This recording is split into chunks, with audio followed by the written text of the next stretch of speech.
Thank you. Good afternoon, everyone. Please welcome Sheila Betty, who is the counsel to the mayor, Brandon Johnson, City of Chicago. Good afternoon, everyone. It is my honor to represent the mayor before this incredibly important forum during this historic moment in our country's history, where those who are in positions of power in Washington, D.C. are obscuring truth and are governing through racist rhetoric. As a longtime civil rights lawyer, it has been my honor to serve Mayor Brandon Johnson's administration, and his leadership has really created a national model for responding to the crisis that the federal government has imposed on our local communities. I'm going to start today by summarizing some of the executive orders that Mayor Johnson has signed in response to threats from the federal government. I'm also going to describe the concrete harms that the federal government has imposed on Chicago's communities. And I'll end with a reflection on the raid that happened in the South Shore community that garnered a lot of media attention. And I'm going to start with some important context. As I know you all know, Chicago is a sanctuary city. Chicago has been a sanctuary city thanks to the leadership and legacy of Mayor Harold Washington. And under Mayor Brandon Johnson, Chicago will remain a sanctuary city by policy, by practice, and as enforced by the power that Mayor Brandon Johnson has through the executive of this city. The through line of Mayor Brandon Johnson's executive orders is very simple. Chicago is not going to govern by fear, and it will not abandon its residents when the federal government is targeting us for social media content, sowing fear, division, creating violence, and harming the city's microeconomies. In response to the threats that Donald Trump was making, and at the point that the mayor began to issue these executive orders, the threats to our communities were speculative. They became very real. But the first executive order that the mayor signed was the Protecting Chicago initiative. And that was to ensure that city departments are coordinated and prepared when federal actions threatened our residents' safety and the ability of the city to function. When aggressive immigration enforcement escalates, the damage radiates outwards. People are not calling 911, parents are not sending their children to schools, people aren't showing up to work. The damage that the intense immigration enforcement had in our communities touched every single corner of this city. And this erosion of trust, this harm to families, this harm to our local economies didn't make our city safer. What it did was erode trust and create terror and fear. But the mayor responded with an order that was focused on maintaining constitutional guardrails, ensuring that all of the city agencies acted lawfully and did what they could to prevent chaos when federal actions intended to destabilize our neighborhoods. The other thing this executive order did was to make clear that the Chicago Police Department would remain under the control of Mayor Brandon Johnson and the city of Chicago, and reaffirm the city's commitment to remaining a sanctuary city. At the point that this executive order was signed, we were watching what was happening in Washington, D.C., where the federal government took over the local police department there.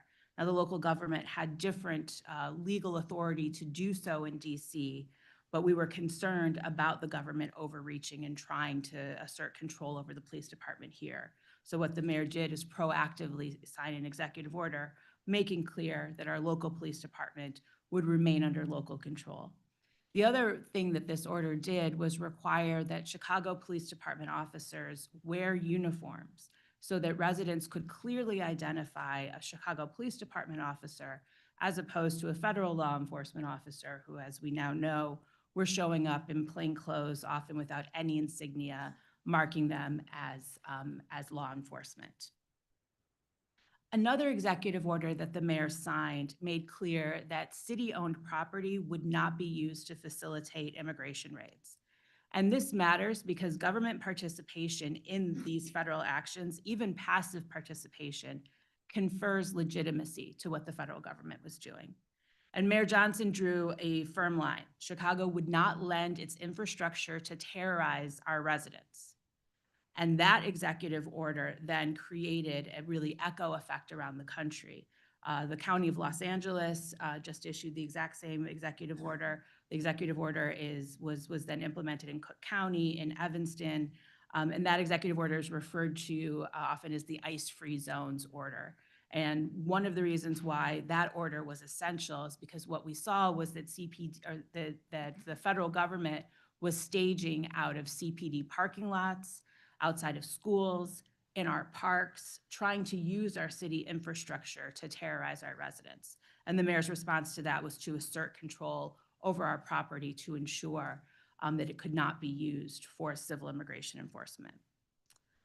Recently, the mayor has also issued executive orders focused on fiscal responsibility and transparency. These include tightening police overtime controls, launching operational reviews, and prohibiting the sale of city-held medical debt.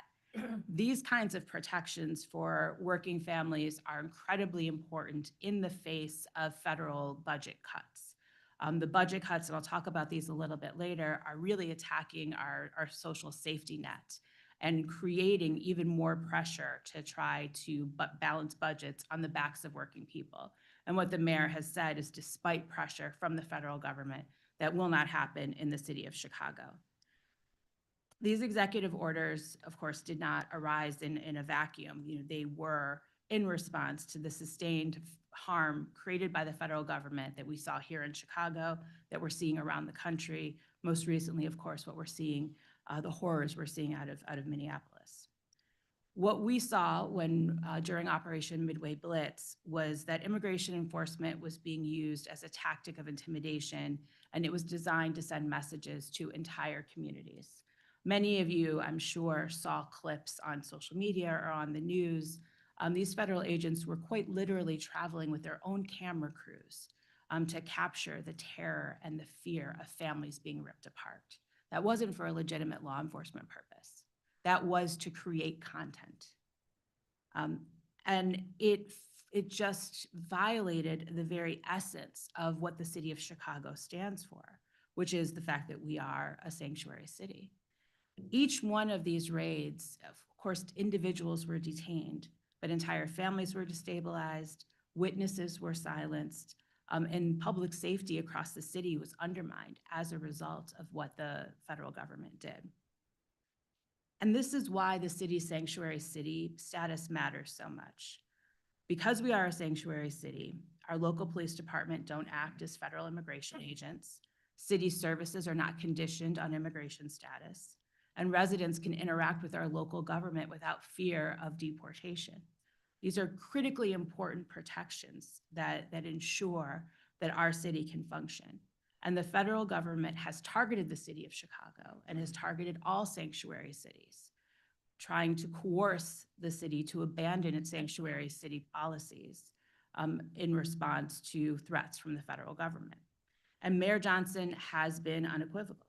Chicago is going to defend its sanctuary city status. Chicago is going to do what it can within the bounds of the law to ensure that we remain a sanctuary city and that we protect citizens to the fullest extent that we can from these kinds of federal overreach. The federal government has attempted to try to change cities across the country's policies and to coerce compliance by threatening funding, by misusing the executive power, and by clear violations of constitutional limits. And because of that, the city of Chicago has repeatedly had to defend itself against the federal government in court, and also has filed numerous actions against the federal government to stop the deployment of the National Guard. And the most recent lawsuit takes on the tactics that the feds used when they were here, including racial profiling, including the use of the city property during enforcement actions. We've seen the federal government weaponize funding to try to get its way, to try to get the city of Chicago to abandon its policies. And that has been threatening or freezing billions of dollars tied to transit, housing, childcare, violence prevention, and other social services. And these cuts are not abstract. They delay infrastructure projects, they weaken our efforts at violence interruption, and they strain childcare systems and mental health services. And of course, every part of the city isn't feeling the threat of these cuts in the same way. These cuts disproportionately land in Black and brown neighborhoods that are already carrying the weight of historic divestment. And that's one of the reasons why the mayor has been fighting for a budget that ensures that we can continue investments that create public safety and provide necessary mental health services. And that is despite the pressure that the federal government is putting and will continue to put on the social safety net. And finally, we are witnessing a coordinated federal campaign to eradicate anything labeled DEI. But when they say DEI, what they're really talking about is civil rights enforcement, language access, fair housing, inclusive education. And the mayor has made clear that equity is not extremism. These types of efforts, civil rights enforcement, language access, it's how a multiracial democracy governs. It's how a multiracial democracy must govern. But in the view of the federal government, all of those efforts are being lumped as illegal DEI. And the city of Chicago is currently fighting in litigation, protecting the city's ability to govern as a multiracial democracy. So before I close, I want to spend a few minutes talking about what happened in South Shore. And I know so many of you saw what happened, but it's worth lifting it up again. In the early morning hours, federal agents raided an apartment building at 7500 South Shore Drive. Families were pulled from their homes. People were restrained. Parents were restrained in front of their children. Residents were treated as suspects first, human beings later. We came to find out that the vast majority of individuals who were targeted in that raid had no criminal record whatsoever. Now the state is investigating whether the landlord of that apartment, the property manager, actually tipped off the federal agents in an effort to try to get the building evacuated. The harm that those residents endured did not end when the federal agents left. Families were destabilized, residents were displaced, and an entire community was left with trauma. And also it sent the message across the country, but particularly here in Chicago, that anyone could be next, that anyone could be subject to a federal helicopter landing on the roof of your apartment building and pulling you out of your home in the middle of the night. And the horror and the trauma that our communities faced as a result of that is really impossible to calculate. What happened in South Shore demonstrates that when federal power is exercised without any kind of accountability, and when federal power is exercised to create TikToks instead of to protect people, local governments are left to absorb the fallout. The other thing that's important about what happened in South Shore is that it demonstrates the interconnectedness of the harm that the federal government is imposing on the city of Chicago. You know, the mayor often recounts that during that raid, the federal government put Black families in one van, immigrants in another. The fate of our communities has never been more intertwined. And this story is important to remember and to continually recount, because our communities are only going to survive this federal onslaught if we recognize our interconnectedness and recognize that what happens to one of us happens to all of us. In response to this raid, Mayor Johnson made clear that the city of Chicago was not going to be a passive participant in this kind of harm. And when the bank that owned the property moved to evict all of the residents who were left behind, all of whom were Black Chicagoans, the mayor mobilized the full force of government to offer residents with housing resources, public benefits, and case management. This was a building that had fallen into disrepair long before the federal government had attacked it. And it was and the individuals who were left behind both with the trauma of this federal attack and also with the risk of ending up homeless as a result of the bank that owned the building. And the mayor stepped in to ensure that they would get the resources they need. So Mayor Johnson has demonstrated time and time again that he's not going to cower in the face of these threats from President Trump. Of course, the attacks from the federal government are not over. We can expect more unlawful immigration raids, more retaliatory funding threats, more efforts to undermine federal civil rights and local democracy.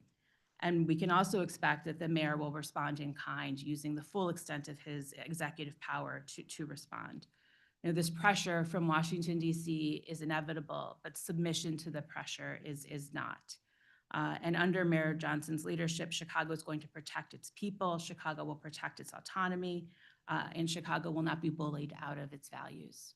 I'm going to end there, and I'd welcome the chance to answer any questions that you have.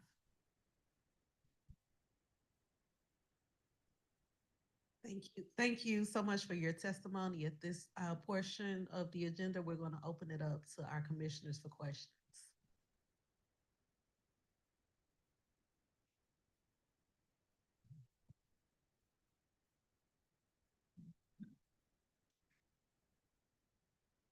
Peace and blessings. First, want to commend you and thank you for the leadership of your administration and everything the mayor has done to be unequivocal about not only the ordinance, but the larger set of principles and values and the ethics and the ability to be, again, unwavering in the declaration that not only will we not submit or cower to this, but we will not let our communities be pitted against one another. So for all of that, thank you. It means a tremendous amount to those of us who have been trying to fight that fight for many, many years, to have an administration that genuinely believes and is invested in it. With that said, I also want to especially call out among the several of us, you know, we're at the center at the, you know, at the building on 75th and have dealt with the types of issues that have also led to those type of vulnerabilities. So I'm glad that in your testimony, for the record, you also cited that it was a building in disrepair. It was a building that also had fallen into a cycle of violence itself that contributes, that type of poverty and abandonment in those types of properties can further make us vulnerable to being pitted against one another. Because there were residents that said, why did it take a federal raid to precipitate intervention from a building that had been troubled for many, many years? So we appreciate the fact that you are also lifting up the work that a lot of communities are doing alongside our attempt to protect our freedoms, which is basic equity, development, housing, and why they're all interwoven with one another. So thank you for that.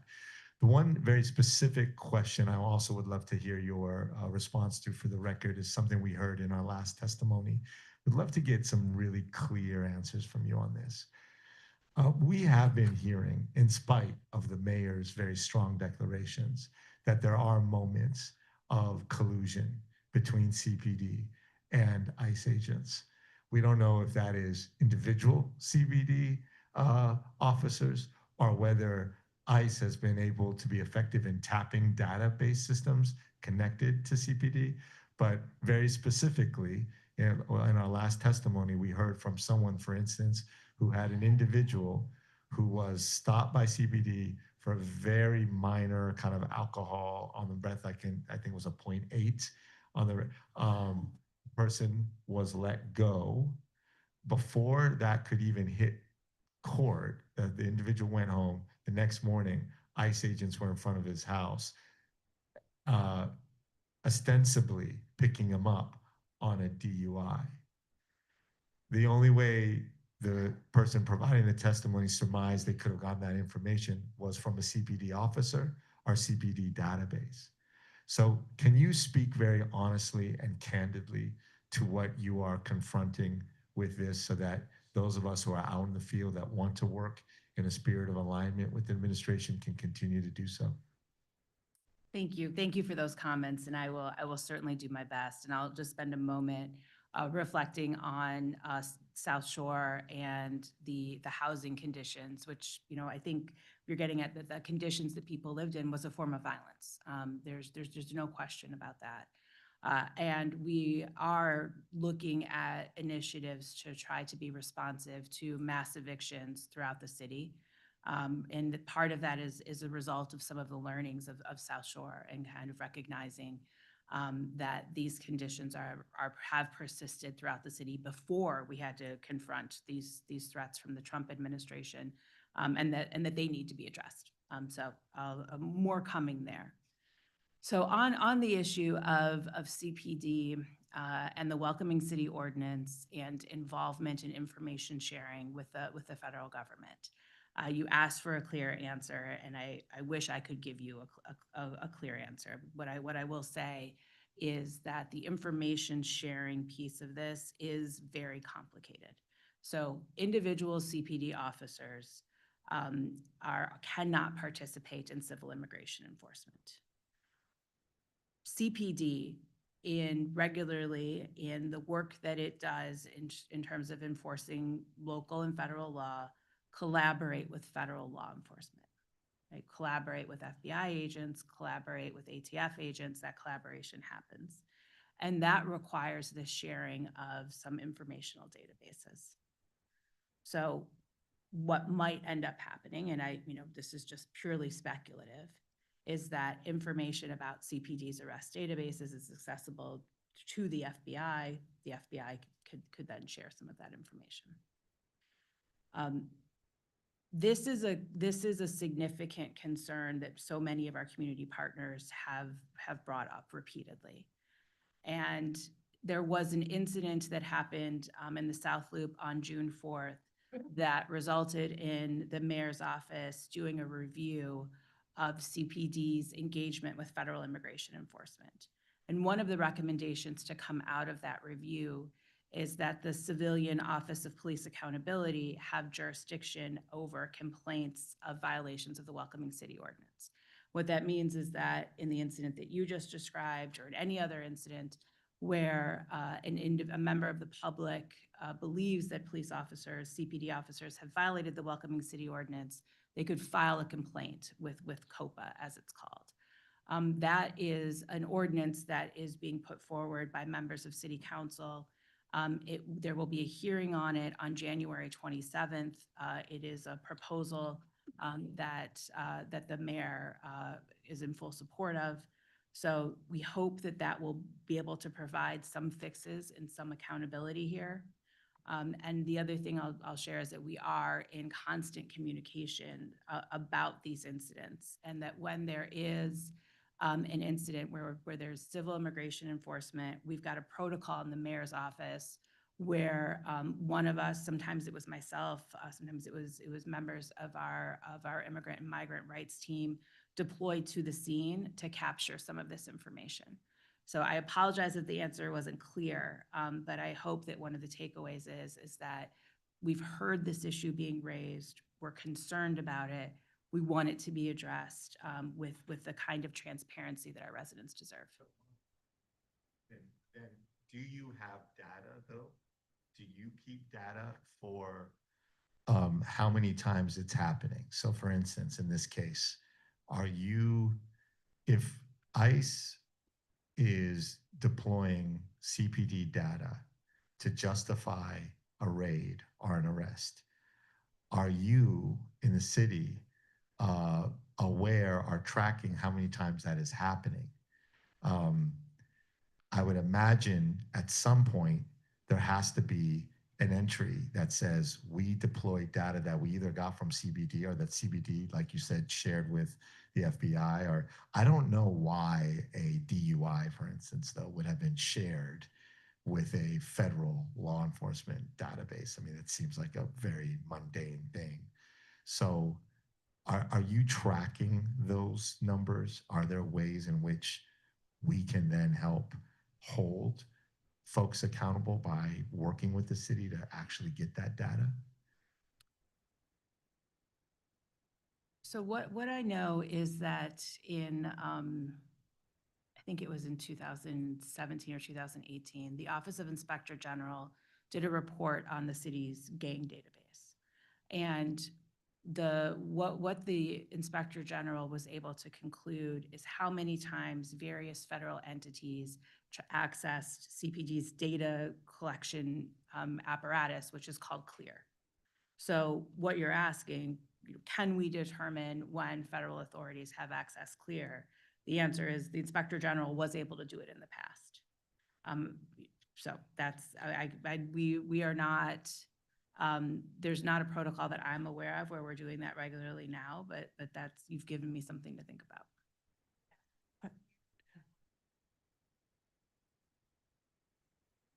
Um, Hi, Sheila. I'm Rick Tulsky. I'm wondering when a CPD officer is on the street in a situation and watches firsthand an ICE or Border Patrol agent act in a clearly illegal way, either smashing the windows out of a car without a warrant or some other assault. What do they do in that situation? Do they make an arrest and how is it handled? So Superintendent Snelling has been very clear that as of now and as of when Operation Midway Blitz was in sort of full force, that CPD officers would not intervene with federal law enforcement. And so that is the position that the superintendent has taken. It's my understanding that that is the direction that CPD officers have been given. Since then, we have seen superintendents in other jurisdictions make clear that their officers would have an obligation to intervene under the circumstances that you just described. So, I can tell you what the superintendent has said. I can also tell you that we are very aware of superintendents in other jurisdictions that have taken a different interpretation, and that those conversations are ongoing. Has the mayor taken a position? I'm not sure that the mayor has taken a position. What I can tell you on that particular issue, what I can tell you is that the mayor has asked his staff to come to him with all lawful proposals for how across the enterprise, the city of Chicago can protect its residents.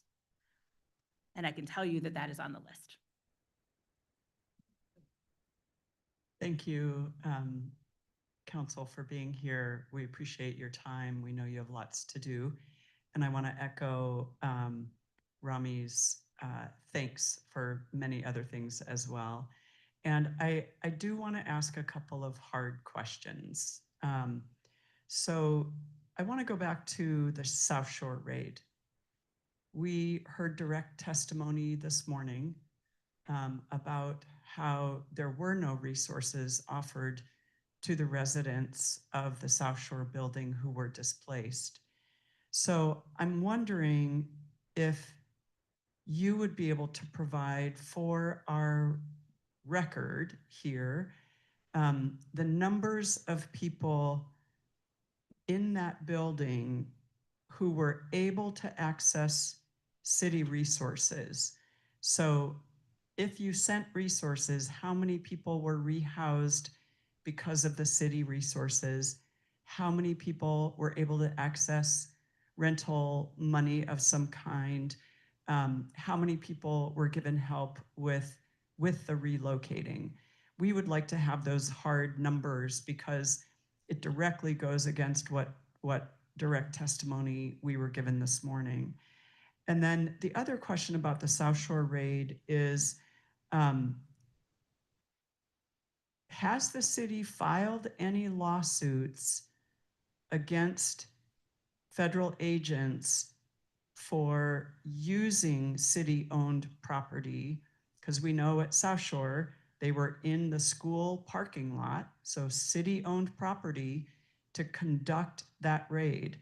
So have there been any lawsuits brought against federal agents for violating what is private property and city-owned property? Or, I think there are a lot of people that we hear from that are saying, it's just word, like an executive order is just words unless there are direct and concrete consequences for violating that thing. Thank you for those questions. On the issue of South Shore, I'll say that I personally spent several days with some of the residents from South Shore attempting to connect people with resources. And also, just to state plainly, the resources that the city is able to make available are insufficient for the needs that people had in that building. And part of that is because the city's social service infrastructure has been underfunded, and that I, personally, and also as a representative of the city, wish we could have done so much more. So I will certainly provide you the information about who we were able to get connected with resources through the Department of Family and Support Services, as well as through some of our community-based partners. So we'll get you that information. But I do want to clarify that in me bringing up the mayor's directive that we work to try to provide resources, I don't mean to suggest we were able to solve the problem that those residents were enduring. The question about lawsuits related to the ice-free zones executive order, the answer to that question is yes. Most recently, I think it was about 2 weeks ago, the city and the state of Illinois filed a lawsuit in federal court alleging that the federal government's use of the city of Chicago property violates the 10th Amendment of the US Constitution. And makes some very specific allegations about how the federal government was essentially co-opting the use of city property. And the executive order was used in that lawsuit to emphasize the explicit prohibition and the consistent violations of those prohibitions. My question is, given the number of ICE actions in this city that the mayor has tried to prevent with the executive order, what kind of systemic or structural allocation of resources and staff are available for those of us who are in the faith sector that we can call and help people? The one from South Shore today was just incredibly disappointing because you have people already on the margins living in a building that was very much like the building that Dr. King came to Chicago, a slum landlord, and nothing had been done prior to the ICE raids. And that kind of worries me. And so I'm just wondering how we can work with the city to help give you ideas on those properties that should be condemned, pretty much like Dr. King did with the hostile then mayor of the city, Richard J. Daley. Just can't, when that lady testified, we couldn't move to the rest of the testimony because it was just so frustrating that we all watched it on television and there's been little or no completion for her and 39 others. I think it's 40 people. Yeah. And so we need, I know Sierra-based Chamberlain and Live Free asked some time ago for a faith-based office with the city. I think that we need to, and you may be able to recommend, we need that now. As these ICE raids escalate, we can no longer call 15 different agents of the city. We need to have a point of reference so that we can help you help our people. Would you take that back, or do you think that makes sense? Yes to both. I will take it back, and I do think it makes sense. And we have been working to try to streamline that. We are in such close collaboration and communication with so many of our community partners. And then the other thing I'll lift up is that the mayor's office released a 5-year plan to try to address homelessness throughout the city of Chicago. And part of that plan has to be addressing buildings like the ones at South Shore and so many others.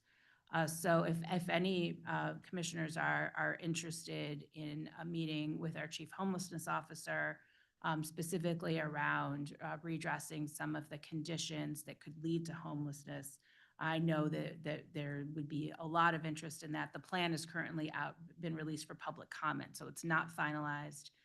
So this would be an opportunity where we could take some of these recommendations, Reverend, and ensure that it is in the plan. And I'd be happy to help facilitate that. Final question. Thank you. Thank you for your transparency and your conversation around the city's effort. I want to go back to the data gathering. Rami, I think, raised a very important question. We know that in the city of Chicago, there are a number of parking lots that are subcontracted through the city. Because we are in the age of technology, A lot of the parking lots now are using Q cards. Yeah, QR codes, okay? Proactively, what is the city doing to ensure that anyone that is going into a parking garage, that QR code is not being used as a surveillance tactic? That's an excellent question. And I can say I don't have the answer, but I can look into that and I'm happy to report back to the commission. Madam Chair, Thank, can we read anything into the record? Question? Apology? yes. Thank you. Final question. No, even if there's not time to answer now, I think I just wanted to say, as tough as it is to have to sit and say, I don't know, or we're not sure, it falls short in some ways. We've heard testimony and heard documentation and verification of the ways in which it's a good thing to be in a city that is taking the actions that are being taken here, as opposed to a city that is very, very complicit in terms of the outcomes for people. So I wanted to thank you for your time and thank the administration and the mayor. One thing I wanted to note is that in that 5-year plan, I don't know if there's any mention of any of the I don't even want to say UN, international human rights law that supersedes civil rights law that can be made applicable locally. Because you can do that, the mayor can do that. Absolutely. Really, really, really important in these situations. And specifically, we know that it'll be 20 years ago in 2029, when the city of Chicago took the lead in helping enact a resolution on the rights of the child. I'm just thinking about that because of what we keep hearing over and over and over and over again, including with the South Shore example of the children being zip tied, the children having to watch what is happening to the adults around them, their teachers or whomever, the children who come home and their parents are gone. And the generational impact that's going to have. So wondering about just applying those principles right now. Chicago has had some measure of success with small piece of partial reparations and so forth in applying human rights law, irrespective of federal level or anyone else who disregards it.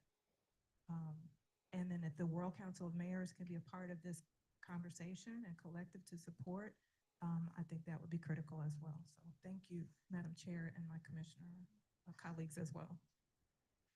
Thank you so much for joining us today. Please give her a round of applause. Thank you, and I'll just say briefly, I appreciate all of the questions and the ideas to take back to the mayor's office. I know you all know the mayor, comes from community organizing and appreciates the pressure and the questions so that we can be more responsive to the needs of our community. So thank you all for your service and what you're doing. It was an honor to appear before you. Thank you.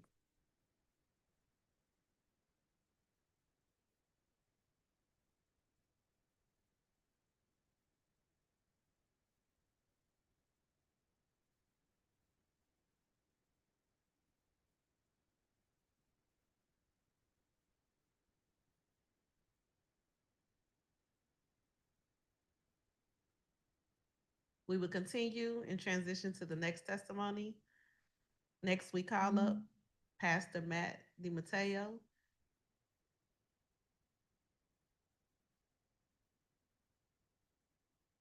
He's with New Life Community Church, CEO of New Life Centers of the Chicagoland.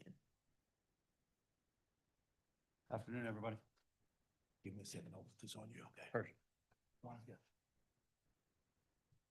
No, it's all through, sure. No, that's Too much? That's good. All right. Or we just sit this on the house.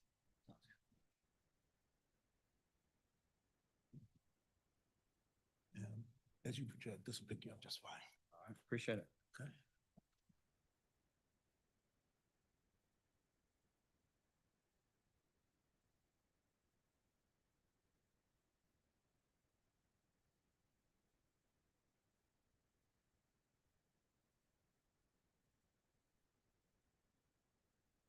Good to go?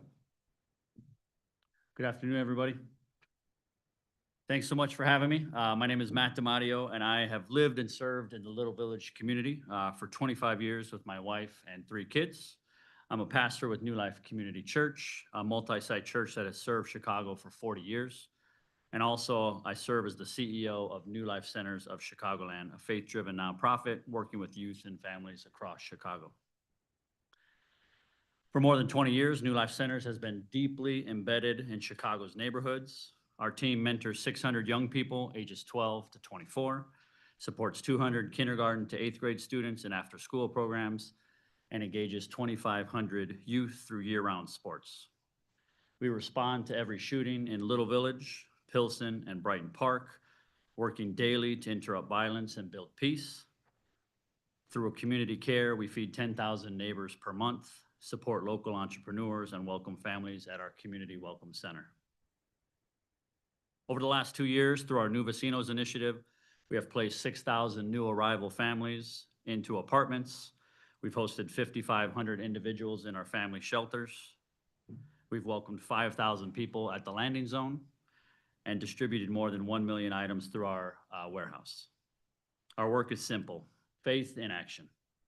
We walk life on life with our neighbors. We offer hope, healing, community, and opportunity. It's been the greatest joy of my life to be able to serve alongside churches, partners, and government agencies and civic leaders who care deeply about our communities. In my 25 years of serving in Chicago, 2025 has been the hardest year I have ever experienced, and the last 6 months have been the most difficult of those 25 years. Operation Midway Blitz, which began on September 6th, has wreaked havoc across Chicagoland.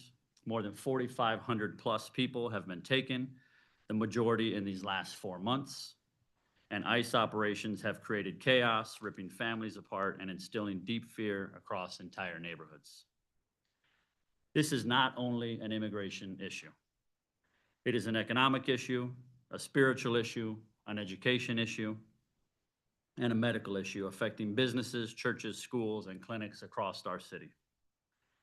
And the narrative that ICE is removing dangerous criminals is simply not true. According to an NPR investigation of the over 600 people set to be released a few months ago, less than 3% of those arrested in Chicago had a criminal record. In the last 6 months alone, I have personally witnessed ICE arrest U.S. citizens, my staff members, grab random neighbors off of the street, deploy tear gas on my staff. I myself have been hit with pepper balls, arrest members of my team also who are U.S. citizens. They've caused accidents, they've shot neighbors, and they've spread a level of fear that is traumatizing entire communities. I live here, I raise my family here in Little Village, I worship, I work here, and what I've seen is heartbreaking.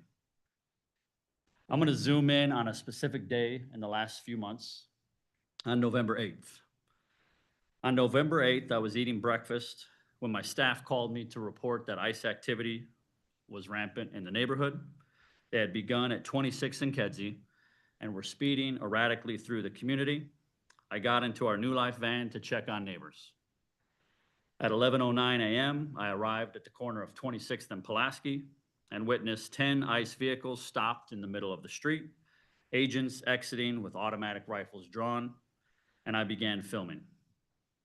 2 flashbangs detonated, and I saw Gregory Bovino holding a gas grenade with the pin pulled, ready to throw. Moments later, the caravan sped west down 26th Street. At 11:18, I turned into the Sam's Club parking lot and immediately saw a family in distress, clearly pepper sprayed or tear gassed. I ran to them. It was a young couple, their 1-year-old daughter, and a 16-year-old sister. They could barely see. We flushed their eyes, and I drove the father, who could not see well and was in a panic attack, in the New Life van. His wife drove their car with the baby and the sister behind me, and we brought them to Lawndale Christian Health Center for treatment. Later, I received the video of what happened. The family was simply shopping on a Saturday afternoon, trying to get groceries, when they were confronted with this caravan of ICE agents. They weren't protesting, they weren't chasing vehicles, they were simply shopping. And I don't know if anybody here has seen any of these raids, but especially when you have the Black Hawk helicopter overhead, 200 feet above you where you can see the pilot, these agents speeding past, and this young family is met with the helicopter overhead, ICE agents speeding past. And then as they decided to leave because they didn't want to deal with whatever chaos was happening in the parking lot, they were pulling away, and an ICE agent reached out of his vehicle and sprayed pepper spray from the front of the vehicle through an open window in the driver's seat, spraying the father in the face, and the pepper spray then hit his 1-year-old daughter who was sitting behind him. And side note, although it should not matter, but it's sad I even have to say this, every person in that car was an American citizen. And the fact that we mention whether somebody is here, undocumented, is a citizen, is not, nobody should be treated that way, regardless of immigration status, regardless of what was happening that day. And this is just one example, one family on one day. Our teams have seen hundreds of cases involving excessive force, chemical agents, unjustified aggression against our neighbors. Another incident at 27th and Whipple, where Gregor Bovino pulled the pin through the gas grenade that was thrown with neighbors, including a dozen of my staff. I've had staff members taken by ICE, and in one instance, a staff member, after honking his horn and warning a neighbor of ICE presence in the area, 2 ICE agents left their vehicle, assault rifles drawn on him, opened his door, ripped him from the vehicle, slammed him to the ground, then took his keys, left his car in a tow zone, threw him in the back of a vehicle, and then took him to Broadview. No explanation, no warrant, no nothing. He was then given a ticket for obstructing and has court this month. I've seen hundreds of people taken from our church and programs, almost all of them with 0 criminal background. Many who have actually followed the legal process to be here, who have followed TPS, temporary protected status, who have followed asylum, who have crossed the border, quote unquote, legally, have done everything they were supposed to do, and are still taken, detained, and many deported back to some their original home country, and some to countries that aren't even their country of origin. And yet, through all of this, I've seen something beautiful. Chicago coming together. In response to Operation Midway Blitz, New Life Centers launched a 20,000 square foot community care resource hub, a warehouse filled with food, emergency supplies, clothing, and essential goods for families living in fear. We feed over 600 families a week through home delivery alone. We distribute thousands of items to partners citywide, and now we have over 100 partner organizations, faith-based institutions, and groups that are accessing free resources to support their communities. There's a network of thousands of rapid responders who have created rapid response network to arrive on the scene within minutes of ICE coming. There's Know Your Rights trainings that equip neighbors to know their rights and what to do and what not to do. There's a unified response team incorporating government, faith communities, nonprofits, and legal teams. Mutual aid groups have risen up to care for families in need, and Chicago is stepping up to care for neighbors. A new coalition that some of my colleagues here are part of, Faith Over Fear, is a multi-faith coalition that has risen up since September when we had the threat of federal intervention, and now has created this space where literally hundreds of people across Chicago, dozens of faith institutions are regularly gathering. We have Faithful Fridays where we take action. We have a weekly Wednesday gathering where anywhere from 40 to 60 faith leaders from across the city are regularly gathering. And we are standing up and saying, we want to see something different in Chicago. We will continue to care for our neighbors. We'll continue to live out the call to seek justice, to love mercy, and to walk humbly. We will keep showing up because our city deserves peace, dignity, and accountability. And we'll continue to center the need of neighbors documented, undocumented, whoever, because we believe that every man and woman is made in the image of God and deserves dignity and respect. Thank you.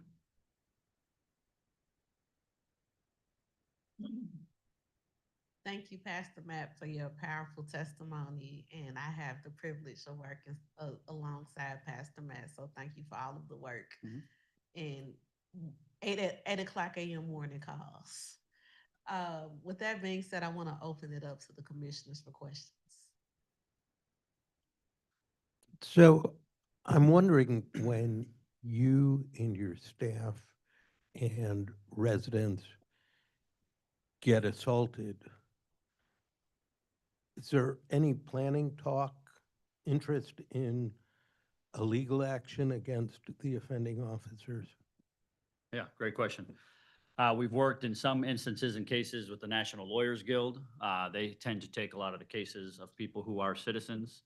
And we've had multiple cases of that, multiple class action suits. Actually, the trial of Gregory Bovino has some of my staff as testimony there, those who saw the instance at 27th Whipple. We work with the Illinois Coalition of Immigrant Refugee Rights, the Resurrection Project, and their team of lawyers. So we work closely with those partners. We're in almost daily meetings. We have twice a week calls with government entities and those groups, ICER, Resurrection Project, New Life, Metropolitan Family Services, and others, Live Free, who are then responding and seeing what kind of lawsuits there are. So yes, if people are willing to, there's plenty of opportunity to do so. Thank you for all you're doing.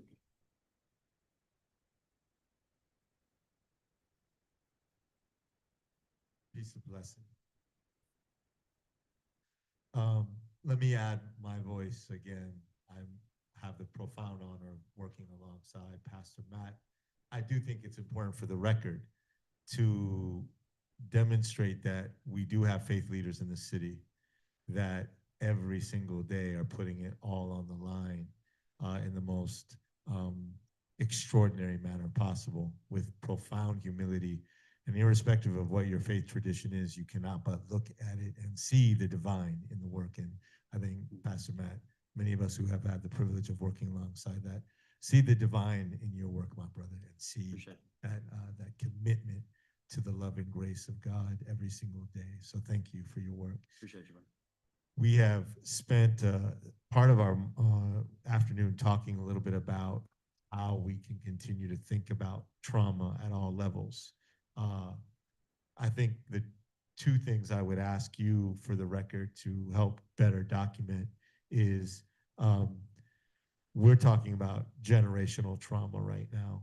I, as a young Palestinian, lived through iterations of what military occupation looks like and will never forget encounters with a strip search or a being held at a border for the rest of my life.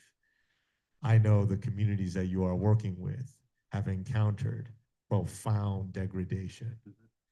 So I wonder what type of resources you've been able to access, first and foremost, to deal with the mental health trauma that is being inflicted and the state of the community that you're working with in that context. Secondly, I'd love to hear you talk about a sensitive issue that we were very honest with counsel from, maybe you were here in that conversation, and perhaps would love to get your experience. We know you have a long history of working along CPD, as many of us who've done violence intervention have. And in this case, have you run up against some of the tension and complication of moments of what may appear to look like collusion or data sharing challenges that your community has tried to navigate? If you could speak to that also. Yeah, no, appreciate those questions. I think first, speaking to the trauma, shepherding and pastoring a church that is largely Latino, Spanish speaking. On Sunday afternoons, we have a congregation that speaks Quechua. It's a Guatemalan language. 6 months ago, that service had 350 people every Sunday afternoon. Now that service has 60 people. Our Spanish service are usually our largest service, with English being smaller. Now our Spanish services are anywhere from 30, 40, 50 people when they're usually 200, 250, 300. So just the fear of and trauma of not even going to a place of worship, which is for many the place of refuge, the place of sanctuary. When you respond to these instances, we're used to having done community violence intervention for 25 years. You respond to a shooting, and my violence interrupters, case managers, victim advocates are used to arriving at a scene where you have neighbors, you have perpetrators, you have victims, you have CPD, and then in that space, and then youth who are connected to the streets and the complexities of responding to stop violence. So we do that day in and day out. They're heroes doing that work all the time. When these instances come, we get the notification through signal chat, and we'll arrive to the scene, and my intervention workers will still arrive. CPD will arrive at times, and you'll have now ICE, CBP, federal entities, not clear who is who in those situations. Then you'll have politicians, you'll have neighborhood activists, you'll have rapid responders, you'll have neighbors who are in fear, all converging at a scene. It's quite complex, and the trauma is rampant in those spaces. What I've traditionally seen, historically seen in a lot of these, and I'm not obviously at all of them, there's different instances, many or majority are videoed. And we work closely with CPD in response of shootings. We've actually built the professional understanding. They know our role, we know their role. We have lines and separations. And to the testimony that was right before me, generally the quote and the approach from corporate CPD is we don't get involved. And I will say, from what I see, they do not insert themselves and get involved, almost to a frustrating point.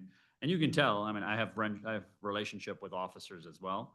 They have clear instructions not to intervene and get involved, but it feels powerless when the men and women, quote unquote, to serve and protect us are standing by watching as these agents who seem to have zero accountability are breaking windows, smashing people onto the ground, taking my own staff, throwing chemical agents, whatever happens. And so from a formal response and working with our district commanders, et cetera, there is no formal allowed intervention of CPD into these situations. And I think it would be, I mean, and there's frustration in these scenes. It is a live active scene of frustration, people yelling at officers, wondering why don't they intervene, people yelling at officers, why are they kind of standing with their backs to the ICE agents facing out to community. So it's complex situations. And in my conversations, again, it feels like their hands are tied, they're limited. I can't speak to specific spots or spaces where I feel like there was collaboration and things, but let me tell you, there are hundreds of community members who cry out about the collaboration that they see and the fact that CPD is not able to intervene. And it's almost like they're bystanders on the side who aren't able to intervene as community members are being pushed, assaulted, knocking on doors, et cetera. So it's this weird, invisible space. But I know of and hear of plenty of instances where the area is quite gray. Remind me the second question. I think you spoke to both. One was just about the resources for trauma, what you're doing. Yeah. Perhaps.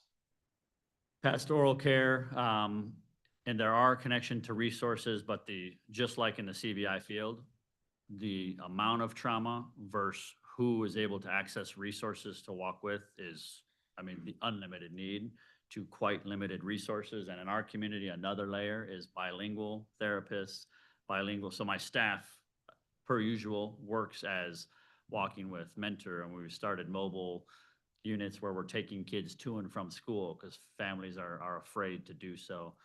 We're delivering to homes food, like I said, 600 a week because families are afraid to go to the grocery store. And so just those layers of, I mean, I can't imagine myself, imagine yourself, and maybe Rami, to your testimony, you have lived experience in that way. To leave your home in the morning, feel like you're being hunted. Your children go to school wondering if mom and dad will be home when they get home. So my wife works in CPS, and to see the trauma of students who are wondering if their parents will be there when they get home. parents who are wondering if I can safely go to get my kid because these agents can pop up at any time and rip me from the streets. And I will say for the record, when people are taken, there is zero due process. I have yet to see a single warrant, not once, not once. They are usually taken to the holding center at Broadview in some ways, and then many within 12, 24, 36, 48, while being held in deplorable conditions, are then sent to Michigan, Kentucky, Indiana, Louisiana, and Texas with zero communication, and we may not hear from them for 72 to plus hours. And then from there, quite limited access to pastoral counsel, legal counsel, or any of the things. And in some cases, they're in another country within 6 days. Pastor Matt, you you mentioned Faith Over Fear. There's a Faithful Friday at Broadview. That isn't the only faith contingency that goes out to Broadview. They've been going out for some years now. But can you give your particular experience when the group attempted to provide pastoral care to Yeah. those detained in Broadview? Yeah, so the Broadview facility has been there for decades. There's been groups holding prayer there for decades faithfully every single week. Obviously, in the last 6 to 7 months, it's become a holding center, processing center, whatever you want to call it, boarded up, zero access. And so there's been countless actions there at Broadview. Our Faith Over Fear first Faithful Friday was outside of Broadview. We held prayer service, worship service. And then at the end, we had already talked to Illinois State Police and others that we would like to gain access for pastoral care. And so we were able to make a call through the Illinois State Police to the ICE agent who was working the desk. We were told, hey, somebody's not here right now, but we can get, you can call back in 45 minutes. And I think we almost felt, are we actually going to get in here? And then we were then rejected for access. And since, I have yet to see any groups who have been given access. There's a few politicians who've been given access. There's legal access now, but I have seen almost zero pastoral access for care in those spaces. And families and people who are detained there, and it's not a detention center, are again piled in too many people in a room, limited access to bathrooms, poor access to food and care. And so we have been calling for pastoral care to be able to enter the space. But at that Faithful Friday, we were denied access. I have a question. Pastor Matt, good to be with you in this space. Thank you for coming today and for taking the time. I want to ask you about something that has not been talked about by anybody yet. And I want to connect it to some of the history that we heard first thing yesterday morning. So I want to point out that the city of Chicago has a huge issue with missing and murdered Black women and girls. And so into that context, we have agents coming who are masked, unidentifiable, driving cars that are rental cars. And we've heard reports of people disappearing. And so a lot of people who are involved on the ground refer to what's happening as kidnappings, abductions. And so I want you to say for the record what you know about people who have disappeared, meaning nobody has located them yet. Do you know anything about those cases? And the other thing I'd like to hear about is why it is in the face of that we can't call on CPD to come and intervene, which could potentially force agents to have to unmask and identify. Like even when somebody says, I'd like to see your identification, they refuse. They won't say a name. They won't say what agency they're from. And so my question is around the issue of human trafficking and how, anybody can get a whole uniform off of the internet and put some masks on. And so are you hearing anything in your community about that? Do you know anything about that? And then what are your thoughts about trying to figure out a way for CPD to get involved in what we would call abductions and kidnappings? Yeah, no, thanks for that question. I've seen hundreds at this point of abductions in front of my very eyes. We've all seen hundreds of videos. I have yet in the last 6 months to have a single agent identify themselves. 99% of agents are fully masked. Even in the instance that we have video of the agent reaching out with the spray, spraying the father and the baby in the story I mentioned, there's no way we can identify who that person was. We're piecing together video, we're piecing together, and it's near impossible. Because to your point, they're even switching the plates on these vehicles. And so we have tracking systems who are tracking the vehicles. When we see vehicles, we'll take pictures of plates and track that. But it's all done through rental companies with zero access. So I can tell you without a shadow of a doubt from my perspective that there has been zero identification. And so the fear is, how do we know that these are even federal agents? We do not know. They don't wear badges. They don't have name tags. Their faces are covered. And I've interacted with hundreds. And I have not a single once instance been given name, information, detail, et cetera. So to your point, many, I mean, we don't know and hear until we hear from them and have lawyers who can get access. So I don't hear of tons of cases where we don't end up finding out where they are, but they are happening for sure. And so the fear is, how can we hold people accountable? How can we, and again, how we train and what the legal route is. And I spoke on a commission to the Illinois Accountability Commission with a expert on chemical agents, et cetera. I mean, these chemical agents, by the way, are not legal to use in the United States. They're not legal to use in war. They are banned in international law to use in war. Yet here we are freely deploying them on American soil in cities across America, and they're highly. I mean, this baby, we don't know the long-term effects. She's had challenges breathing the last few months since this incident. And so if we play that out, there's no way right now we can hold that officer accountable or any officer accountable because we have no idea who these men and women are. So it's a huge problem. And on the record, it's a huge worry I have about where people are going. And again, due process. People who followed, there's a rhetoric that people who have come here, quote unquote, illegally, they should just get sent back and whatever. I have hundreds of people in our congregation and within the New Life Network who followed the process. They have the paperwork. They went all the way to temporary protected status, social security numbers. And now, as we see in Minneapolis, even refugee status is under attack. And so those who have followed the legal process and are quote unquote here legally are being targeted, are being taken, and there's zero due process.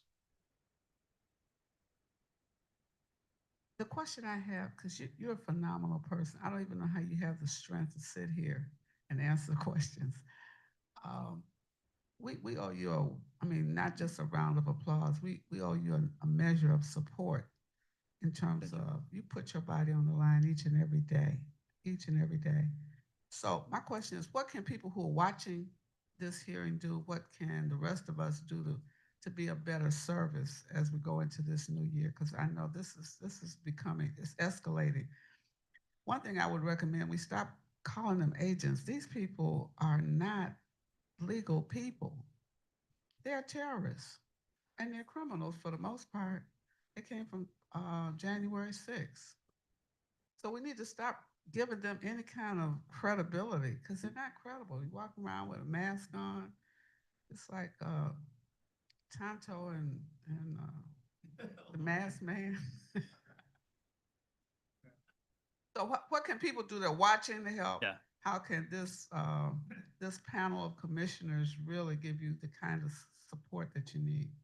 Yeah, no, it's a great question, and we're prepping. And again, I'm not sure this has been stated, but right in the peak of Operation Midway Bliss, we had 500 to 600 agents on the ground. Currently in Minneapolis, there's 4,000 agents on the ground. There were 10,000 agents nationwide before the end of the year. Now there's 22,000 agents and growing. And they will be back. And so as we prep for that, I think, tell the truth and be out there and respond. There are Know Your Rights trainings. You can connect to Illinois Coalition of Immigrant and Refugee Rights and other groups. Reverend Brown and a bunch of others do the trainings, and you can get a Know Your Rights training so you know what to do and what not to do, just as importantly, right? How do we protect people when we're out there? How do you film? How do you keep distance? How do you not intervene in certain ways and places?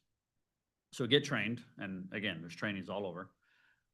Then you can join a rapid response group if you're so inclined, and you'll be put into a signal. There's over 40 signal groups across the city. It's an amazing network of thousands of they're the real heroes in my mind. And the reason we can do the work is because of thousands of men and women across Chicago who rise up and do mutual aid and rapid response. Finding ways to serve those communities impacted. And I think, again, it's about speaking truth. And I struggled with it 6 months ago, how much we put out there and tell. But when I found a few of my first posts went viral across the nation, and people, I mean, immediately, I'll just tell you what we're up against. Immediately after I posted the video of the baby getting pepper sprayed, my video was on the DHS website within 2 days, and they debunk and my physical video, it had a big red stamp on it that said false. Like they debunked it. We ICE agents do not spray children, even though the video is fully there of an ICE agent spraying a child. It said that the video is not in the Sam's Club parking lot, even though you can see the Sam's Club sign. And so it's just blatant lies. And so how do we speak the truth? For us, our lens is faith, hope, and love. And so how do we care for those? Our New Life centering is on the neighbors who are impacted. And so it's getting connected to those groups and being able to support those groups. We have a resource hub that if you or your community or your faith group or your agency wants to be part of it, it's a free thing to become part of our community care group. We can get you food, we can get you emergency supplies, we can get you jackets, coats, whatever is needed for those families. But those families are in every neighborhood because we moved 6,000 families into every neighborhood across Chicagoland on the south and west side. And so those families are there. And this isn't, again, just an immigration, just a Latino issue. This is going to impact any and all of us. And so it's taking the small step and just starting. Sometimes we can look at a problem and say, what the heck am I going to do to stop this? And you feel powerless. You feel, and I feel powerless when I'm there and I don't have a badge. I don't have a gun. I don't have a bulletproof vest. I don't have a mask on. And we're up against a space in place with zero accountability. But we have to do something. We can't not do something. And so it's just take that first step. You can connect to any of those groups. You can talk to Live Free. You can talk to New Life. You can talk to Iman. You can talk to Dr. Brown. You have all of these spaces across the city. This is also on every corner of the city. It's amazing to see partners rise up. So I think I'm calling for people to get off the sidelines, stop waiting for the reinforcements to come. You are the reinforcements. And if we come together, we can take this on. Thank you so much for your powerful testimony. Just one, I think for the record, it's important to identify what, if you know, what has been the economic loss to the community as a result of the ICE invasion? Massive. Quantifying it would be hard, but I'll give you an example. 26th Street, where I live for the last 25 years, 26th Street has the second highest tax revenue next to Michigan Avenue. Strong business district, 1,000+ businesses. Over the last year, sales are down 60 to 80%. And these are mom and pop shops largely, where you go down 20%, you're at risk of, am I going to keep the doors open? And it's been a ghost town. And so all of these stores, restaurants, places, and spaces are being gutted. We've seen some close.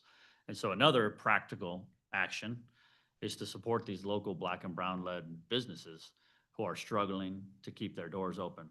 Go eat a meal in Little Village. Go eat a meal along 63rd Street and 47th Street, and find these spaces and places who need the support street vendors. I mean, we've encouraged people, hey, go find a lady selling tamales and man, buy her out. So A, she can get off the street and being at risk, and then bless others with that food. So finding ways we can economically make an impact, you can give to the group supporting.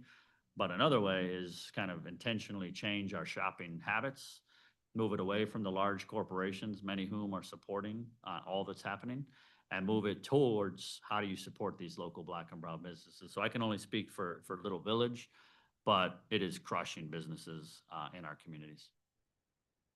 I'll make it quick. Thank you so much for your testimony. Really appreciate it, Reverend. On this point about the propaganda, it's still very disturbing, amazing and disturbing how many people still support this. And or who are unwilling to believe what they see in the video, even when they see it, right? Last night there was a local alderman on a local news program, and I was actually quite shocked and disturbed on the words of someone who ought to know better, basically saying that ICE wouldn't be doing any of this were it not for the fact that we are a sanctuary city, and sort of blaming us and excusing the behavior of ICE, all these activities. Just any reflections that you might have. What is it going to take to convince the unconvincible, if you will? What's it going to take to overcome the propaganda that's being promulgated? I think when people left Nazi Germany, for example, theorists who came here were plagued with the question of why did people go along with this? And there's still so much complicity, whether it's complicity in Congress or complicity, by regular folks. So, I mean, just any thoughts you have on what's it going to take for people to be outraged? It's a great question. I think one that's been asked since the dawn of time, because we love to demonize the other, and we love to demonize the immigrant. We love to demonize, and it was an interesting. I won't go too far, but I had the opportunity in working. We went with a delegation from Chicago to New York City, and I had the opportunity to go to Ellis Island.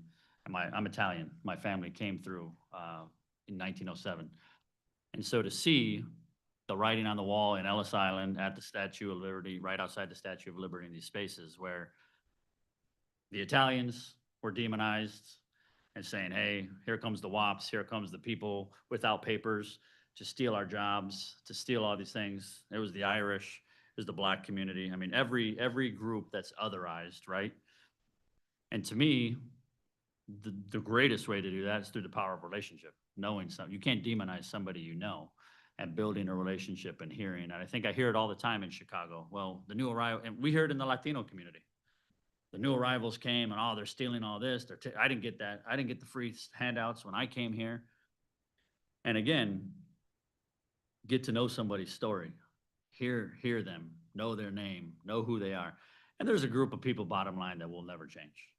Right? They're dug in. And I could show you a video. I could bring you out to the community. You could see it live in front of you. And they're not going to change. That's not the group I'm going to focus on. But there is a large majority in the middle, 60 to 80%, that through showing up consistently, showing them, hey, you can make a difference. And some days it feels like we're fighting a blazing fire with a little mini squirt gun, and are we ever going to take this thing out? And I mean, we just celebrated and passed through Martin Luther King Jr. Day on Monday, and we have examples throughout history that, hey, we got to come together. We got to stand shoulder to shoulder. We got to stop demonizing the other and start building those relationships and have the hard conversations. And like I led with a couple questions ago, tell the truth, speak the truth in love. So I could talk a lot more on that, but I think it's just through focusing where you can with the people group right around you, and start to stand up and speak the truth to power, and speak it in love as well. Thank you Pastor so Matt, much. Pastor Matt. I'm sorry, we have to conclude right. this portion of it. Thank you so much, Pastor Matt. Yeah. We are going to quickly move forward to remain on time. I am going to call up Juan Munoz, who is the Oak Park Township Board of Trustees.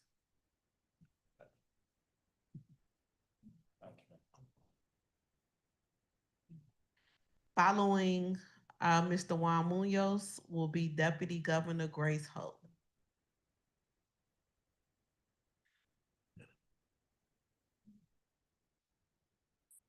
Once you are mic'd up, you may begin. Thanks, sir. Good job.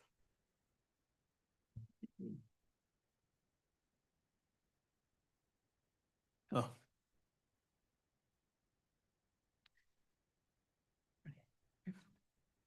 Thank you, first of all, for having me. I really appreciate the space and time you've created.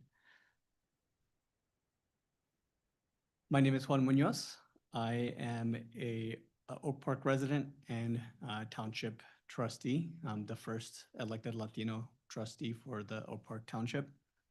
I am also a small business owner, and I serve as board president for a national nonprofit focused on early childhood home visiting and family services. I'm also a husband and father to 2 young children. I'm the son of Mexican immigrants, and like Attorney General Kwame Raoul, who spoke before you here yesterday, I'm a US citizen thanks to the 14th Amendment. I know firsthand the frigid welcome a community can give to new migrants, and I remember the silence of neighbors when people were taken sporadically by immigration raids. No protests, no uproar, and that silence was painful. These were communities across the United States with new migrants of mixed status, and it shapes how I choose to lead and how I respond to what is happening now.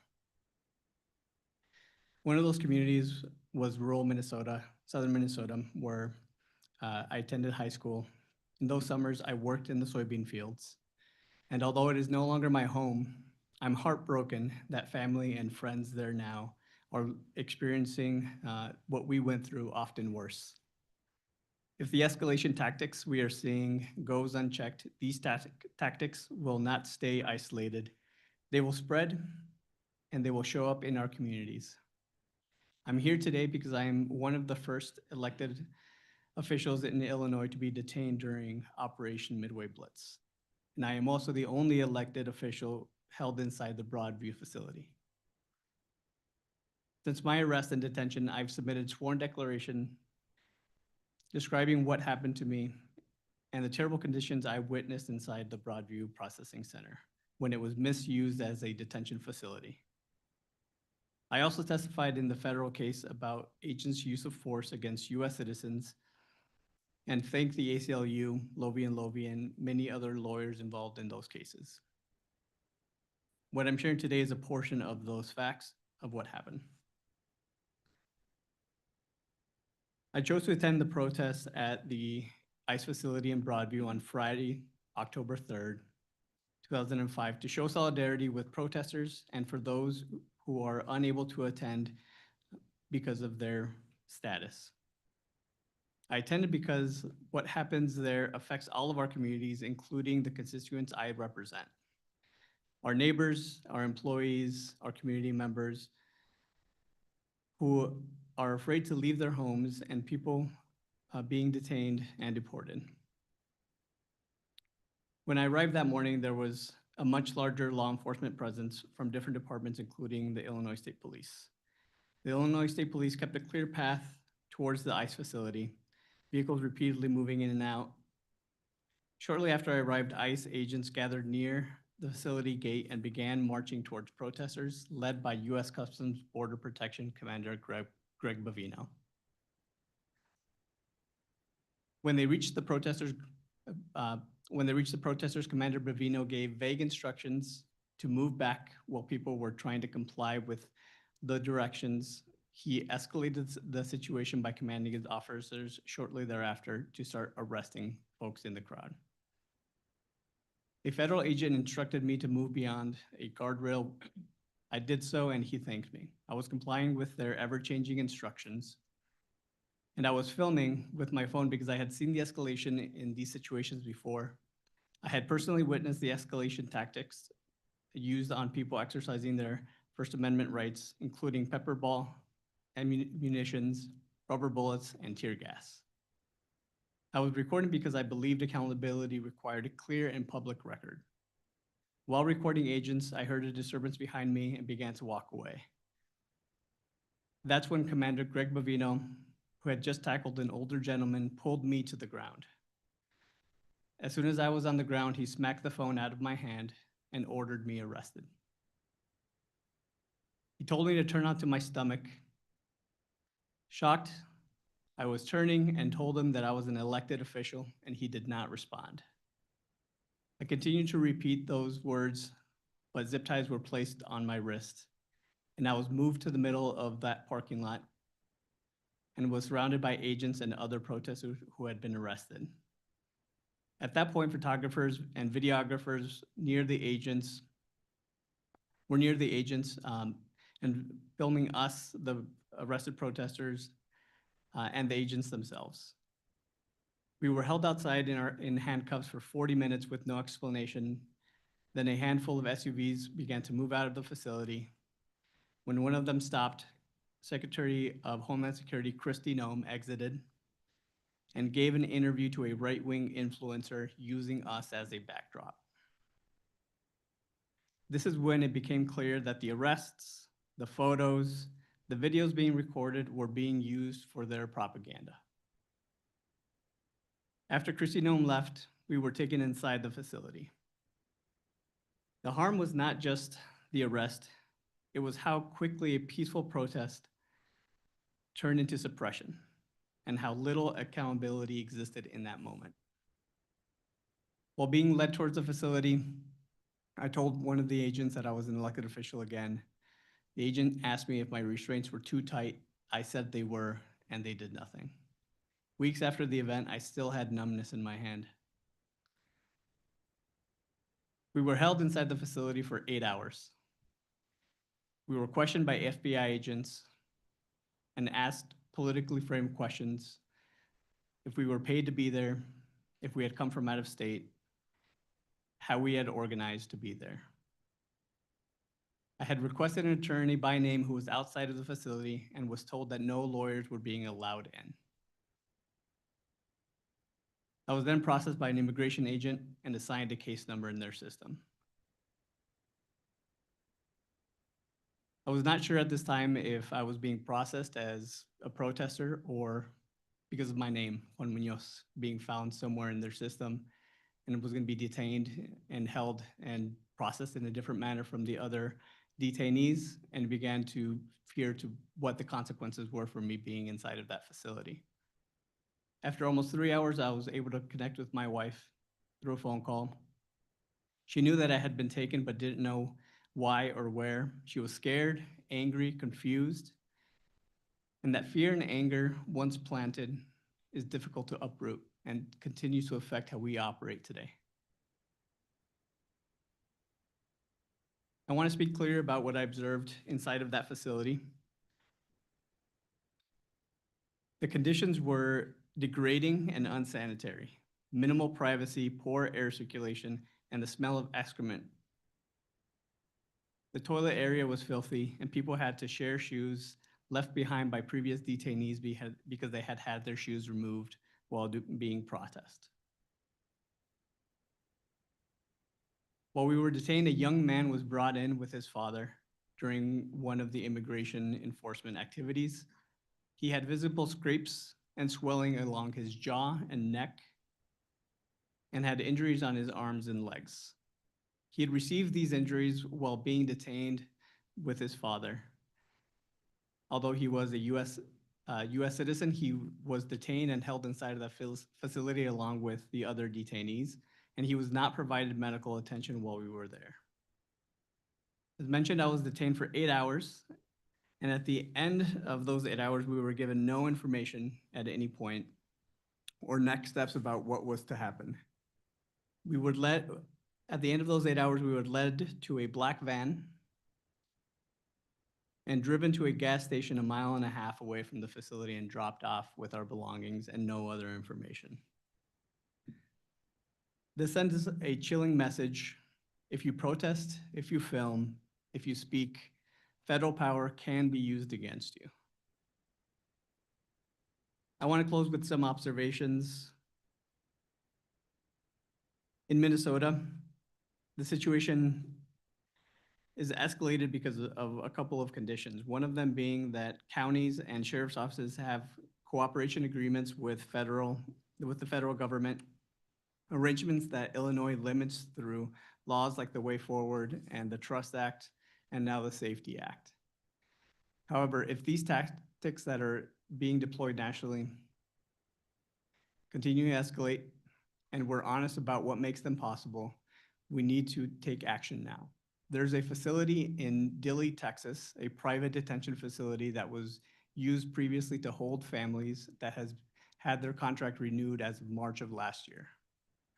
This facility was observed and helped to be closed by an Illinois lawyer, the first Latina lawyer in Illinois, Virginia Martinez, and her work is now being undone.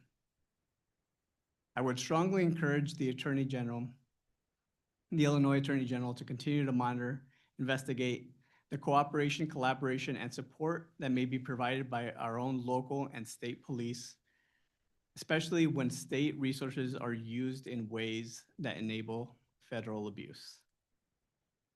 The right to protest, the right to speak is not a threat. It's foundational.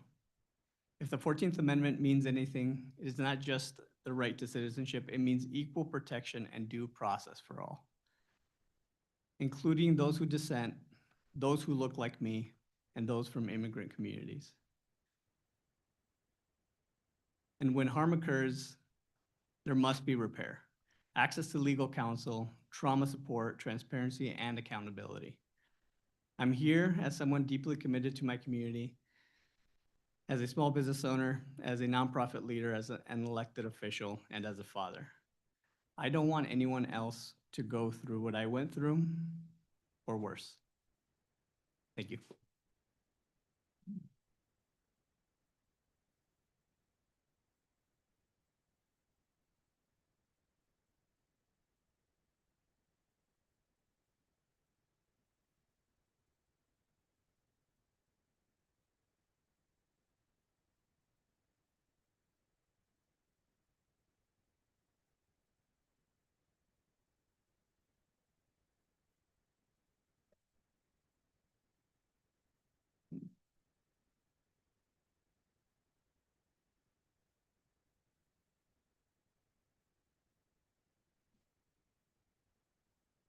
Thank you for your testimony. Now we will move forward to questions from the commission. Do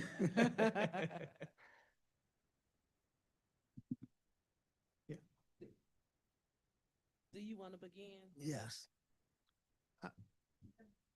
Again, thank you for your testimony and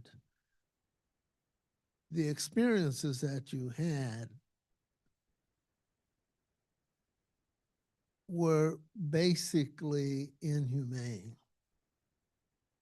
And my question or comment looks more at the context in which all of this takes place. It doesn't sound like the United States. It sounds like some country we hear about on the news. What do you think can be done in an unrational situation that will short circuit these kinds of events that you've experienced? I think it is working within the context of our country, so the balance of power. So we are seeing a lot of it take place in the courts. So I have been part of a couple of the cases brought against the federal government for the conditions inside the facility, for the actions of the agents, and there has been some reprieve. So they're no longer overfilling that facility. It's no longer being, as far as I know, misused as a detention facility because of the actions of that court. We can do things at the local level. We can continue to pressure folks at the state level, but ultimately it will take changes at the national level, that the agency that is conducting this abuse, what is the the reason for them to exist is, is there enough egregious acts that they're creating that it justifies abolishing their existence? That, immigration enforcement has happened in this country for many, many years since the beginning, right? So that happened before the creation of ICE. It can continue to happen after. So we experienced detentions and deportations as a community far before ICE was created. So really, what is the purpose of this agency? Is it to perpetuate the abuses and the, being able to carry out the agenda of, a very right-wing authoritarian style of government, which is what it feels like is happening now.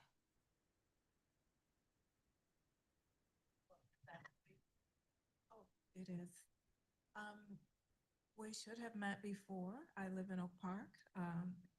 Thank you for showing up today and to show up in the way that you have with, as our previous testifier mentioned, Pastor Mateo, I think, said we just have to tell the truth, right? We know that part of my lens is from the international human rights law perspective. And one of the things I wanted to just lift up to you is that, of course, as a fellow Oak Parker, I've been following this very, very closely. Also, as I have teens who are part of programming that I provide, who were sprayed or shot actually around the Halloween period with the pepper ball, bullet, whatever, and there was some. How do I say, there were multiple entities there, law enforcement entities there. The Oak Park police, although it was in Oak Park, stated that they were not taking those violent actions, but a partner or participating neighboring police department did. But again, to the point of what your testimony and so many others illustrates, is we just don't know. We don't know. I think also a couple of prior people speaking share that we don't even know that it's law enforcement, right? So just the multiple layers of the harms, but also the domestic terror that it sounds like it is. So I have a couple questions as you're continuing to move through the legal process with defense. Is that right? So many of those cases have yours. So mine is a separate civilian. What do they call it? It's not through the federal courthouse. Yeah. Okay.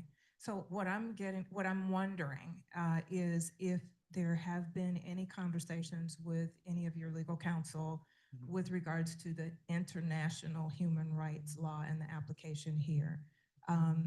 We've only been hearing primarily about civil rights, right? And the words human rights. So just urging everybody to really uplift that and begin to apply it.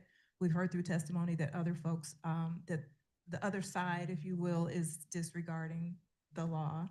So the importance of looking at really reviewing the mechanisms internationally, and I will lift up, for example, the working group on arbitrary detention, and just places where even your testimony in the report that we have to provide back can potentially be helpful. So I'm trying to wrap my mind around a lot of things that I really want to say to you, but I won't take the time here to do that. Again, as someone who's been a part of this work for a long time and has been targeted for being a part of this work, and that you don't go back from that. It's only forward. So we will lock arms and move forward together. Thank you. Thank you. Thank you for both what you've been through and for coming here today. I'm curious, I know, I can imagine in Oak Park, you've got a lot of community support and backing for what you've been through. But I'm also wondering, have you gotten blowback, and is there a segment of the community that assumes it's your fault, and what are you hearing? I'm so concerned about how we see the other, and what your experience has been in that regard. There has been instances of negative reaction to, me being detained that places the blame back on me, that why was I there, right? So the simple explanation is I'm an elected official and I was there to observe and to protest in solidarity, and that's enough to, be protected under the First Amendment. But the biggest negative impact has been the right-wing media. So the pictures and videos that was taken that day was published on the Department of Homeland Security's Facebook page, describing our actions as violent, ourselves as terrorists, attacking ICE officers, attacking police officers, including video from a right-wing influencer that described us and specifically me as a left-wing terrorist taking action that day. So very extreme language from what was essentially a violation on my own rights being then turned around, and these lies being told to try to portray our actions as something that they were not. So the only way that I have found to try to counteract that is with truth, right? So telling my story when many others can't or are too afraid to. So there is a responsibility to represent my community, one as just an elected official of Oak Park, but just my lived experience as a Latino man to be able to tell my story.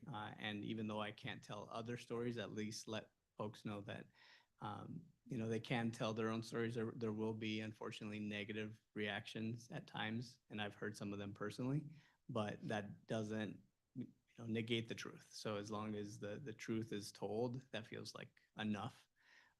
And that's kind of the work that I'm doing now, and the work of protecting some of our communities as well, advocating for protections at the local level. So in Oak Park, we passed an ordinance at the township to protect the property of the township from being misused for federal law enforcement, supporting same legislation or changes to ordinance at the village level that oversees the police department, and supporting surrounding communities to do the same.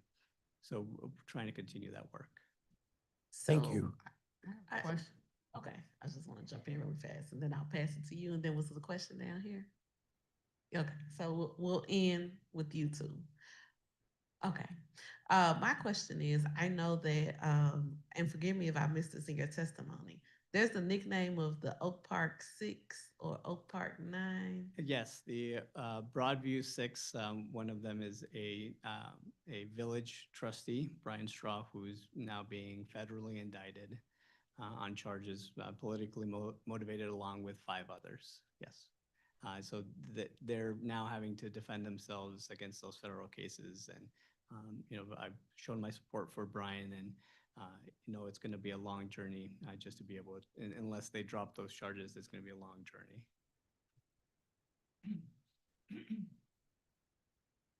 Have you at any point been represented by counsel? Yes, I'm currently Are represented. you now represented? Yes. Have you filed both state and federal lawsuits? I can't comment on this time. I don't want you to Yeah. tell me about your lawsuit. I Yeah. just want to know, have you filed one? Not filed yet, no.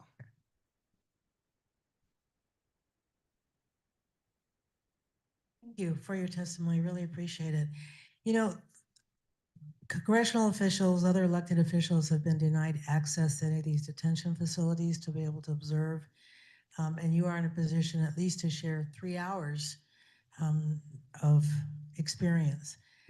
You described those conditions. I wonder if there's anything more you could add about what was going on during those times. What were people doing?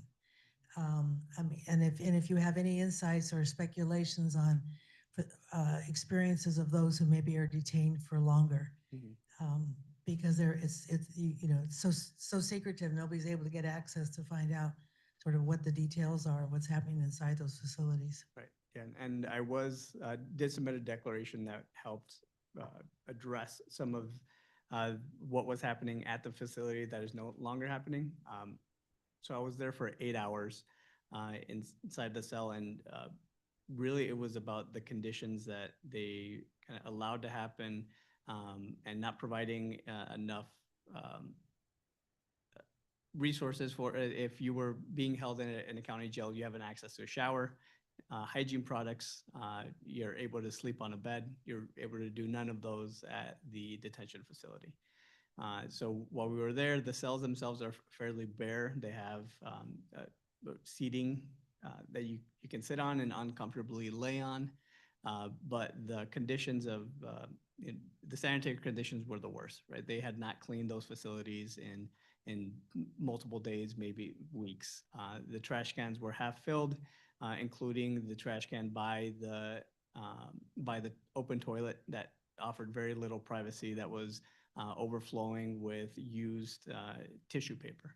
And that smell of a mix of the food wrappers and uneaten food from the trash can that was half filled with the toilet area, it was just a horrible smell. Very bad ventilation. They weren't cleaning the floors, and they had taken folks' shoes away, so they were walking around in their socks. And they were sharing a pair of slippers that the previous detainee had left behind to be able to go and use the toilet area. What we observed kind of from our cell is that we had a window into the central bullpen where people were being processed. The agents were on a bank of computers. And you can see what you normally don't see, which is unmasked agents, right? And they were going about their day like they were working in a normal office. And that kind of adds to this, normalcy to the process, this bureaucracy to processing people, to being ripping people away from their communities, that they were just going to their office to work. They were joking. They were, sharing food. They were, just in the workplace with themselves. And it oddly makes it, more sinister that they see this as a way to just make a livelihood. And even the way that they would frame the questions, that when they processed us, they were asking us demographic information, name, phone number, address, but they would ask also occupation. One of the detainees did not want to, risk his job, so he said, "I'd rather not answer that question." The agent said, "Well, I assume you're unemployed, so I'm gonna write down unemployed." So they have this narrative that they've created about who is protesting, who is standing up against the federal government. And I think that's a way to justify showing up to work and making it through the day for them. So being able to see that firsthand is oddly humanizing and discouraging at the same time, that that you can create a sense of normalcy to the process of ripping families apart. So I'm going for our final question. I'm going to combine them. So if you both can ask the question and then you respond to there. Yeah, and I'll make it quick. Thank you so much for your testimony, but also for your courage. I want to say it's not everybody who will experience what you've experienced and then go on record saying all of the things. And so I want to acknowledge that there's an added level of courage needed, but also an added level of risk. So thank you for that, because it's important that we get these stories out. Have you received any threats, and do you feel fear for your family in having your testimony on record in a lawsuit? There is a risk.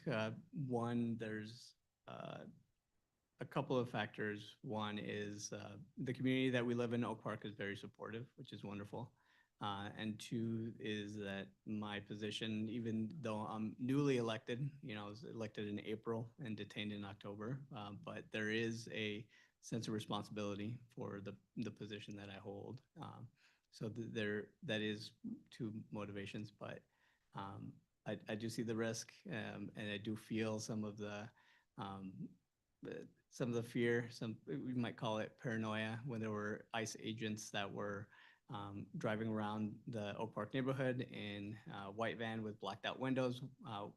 A white van with blacked out windows stopped in front of my car in front of my house for much longer than was comfortable. And I felt paranoid that because I do have a Mexican flag outside of my home, that either being targeted because of that or because of my detention, it felt that I was being watched. So a quote ran through my head is that just because I'm paranoid doesn't mean I'm wrong. So we're being cautious. We're kind of going in eyes wide open that there is a risk. This is probably a good follow-up to this question. First, thank you also for your courage and vulnerability and willingness to come and share what happened. I want to know if you, and I'm saying this to you personally, but also to all who have come and shared witness around what they've experienced and the kind of trauma that they've experienced. We carry trauma in our bodies. We carry generational trauma in our bodies, and we have children who are carrying this. Now, you talked about the fear that has altered how you operate right now, forever. And so I don't have a question. I hope that you have access to resources that can help you navigate the trauma. We mentioned that earlier. And in the spirit of Reverend Dr. Jeanette Wilson, who just got up, let us know how we can help you and persons in your community with that specifically. Right? We have a trauma healing initiative here at McCormick. There are persons across the city who are doing trauma healing work. There's this cliche now almost where people say, oh, you need Jesus and a therapist, right? And we agree, but therapy costs money. And a lot of people who are poor in our communities can't afford therapy. And so let us know how we can help you to point you towards free services, persons who volunteer pro bono or who can assist us with the trauma work. We can't wait until after this is over to start responding to how trauma is impacting our communities now. Thank you.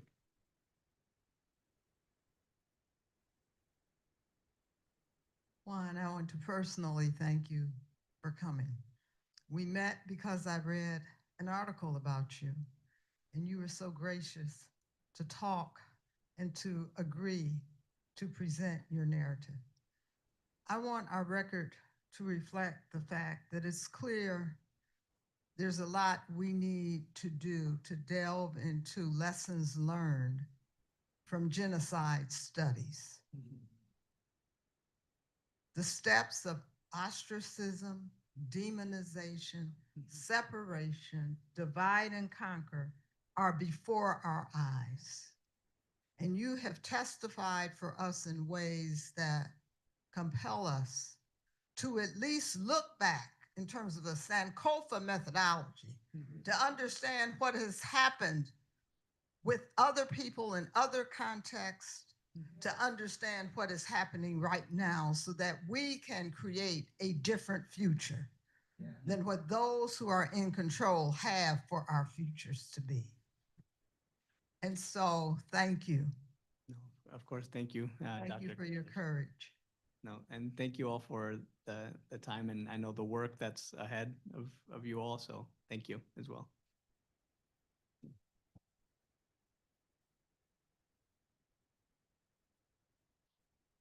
At this moment, thank you so much. And as we transition into the next question of the agenda, did Grace leave? Okay. Well, we're gonna take a 2-minute stretch break.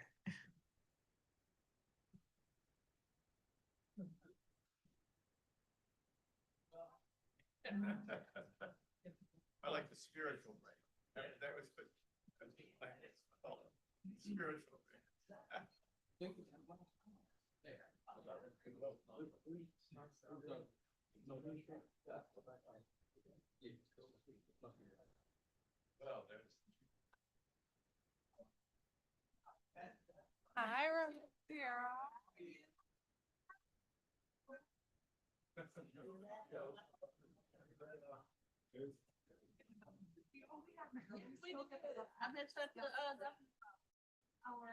Swap the batteries on that.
Will, are you?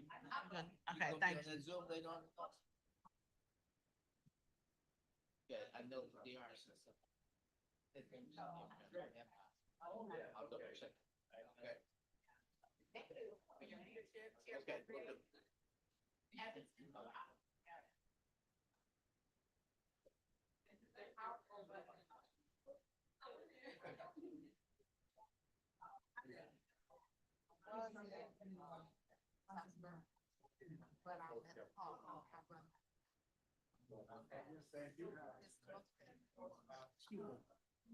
will do. All right. Let's scoot up a little bit more. This microphone will cover you just fine, so don't worry about it. May I come this on you, please? Yes. Okay. And we'll do it right. Right. So And- both of them are on? Yes, both of them Okay. are. This is going direct to camera. That's for the. Oh, got it. On the screen. Okay, so before you get up, I'll be watching you. I'm release you. Okay, all right. Thanks. What's your name? Tony. Tony, thanks. Grace. Yep, yep. Day two, truth telling, session 9. Yep.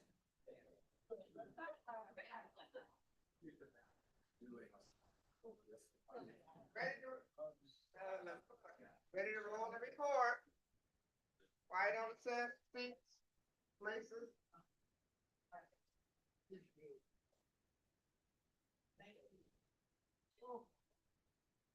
Everybody rolling? Yes.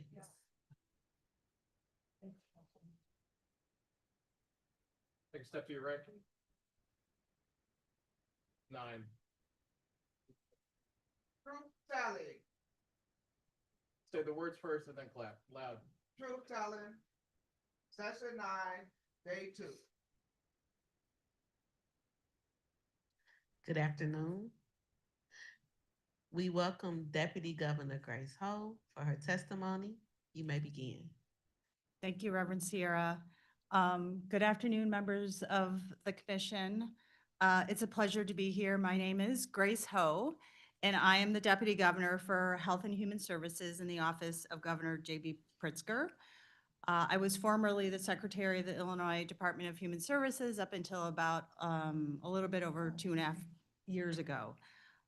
So as Deputy Governor, and then also in my previous role as Secretary of the Illinois Department of Human Services, I have led our state's response to meet the immediate needs of new arrivals who are bused here from Texas to Illinois, and now in deep partnership with community and other governmental entities face this extraordinary challenge of aggressive and cruel federal immigration enforcement. Thank you for inviting me to share our work and for dedicating so much of your time to listening and amplifying stories and truths.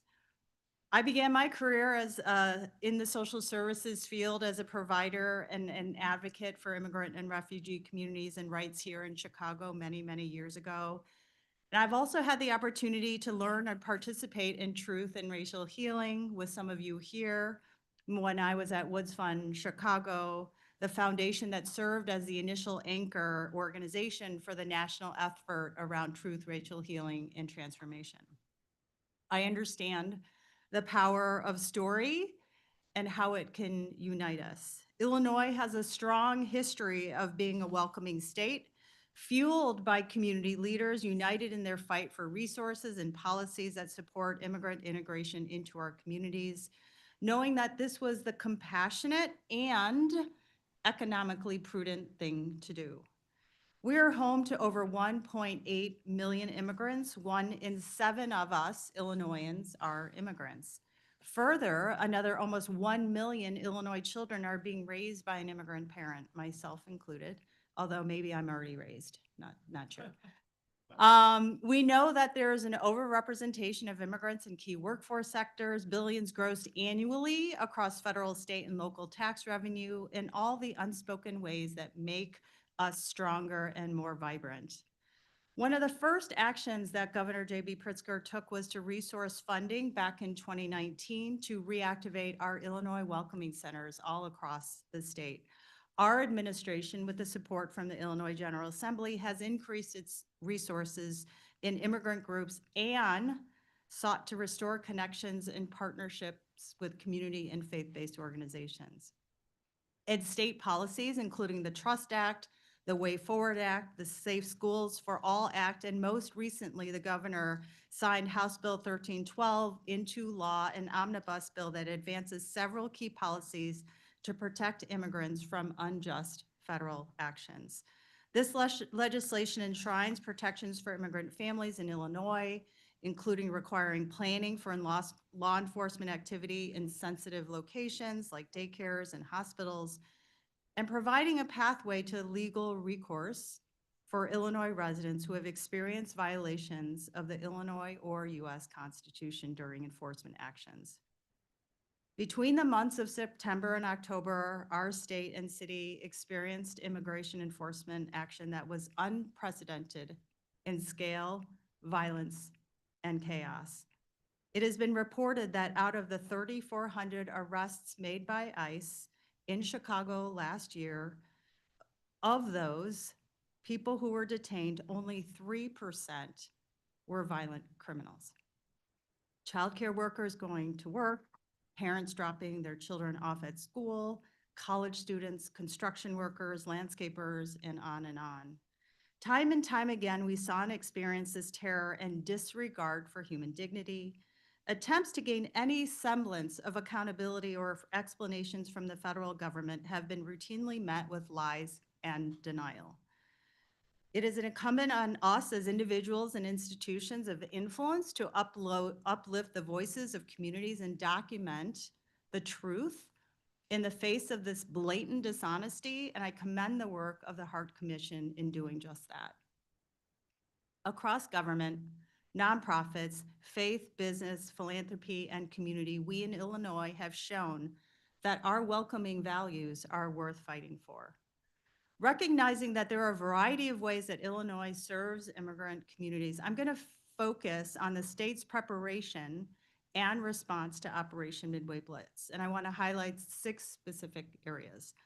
First, some of you were there. We work with business, community, civic, and other leaders and organizations to proliferate Know Your Rights information and materials widely. We began this work in November of 2024, knowing that immigration enforcement would be a high priority of the Trump administration.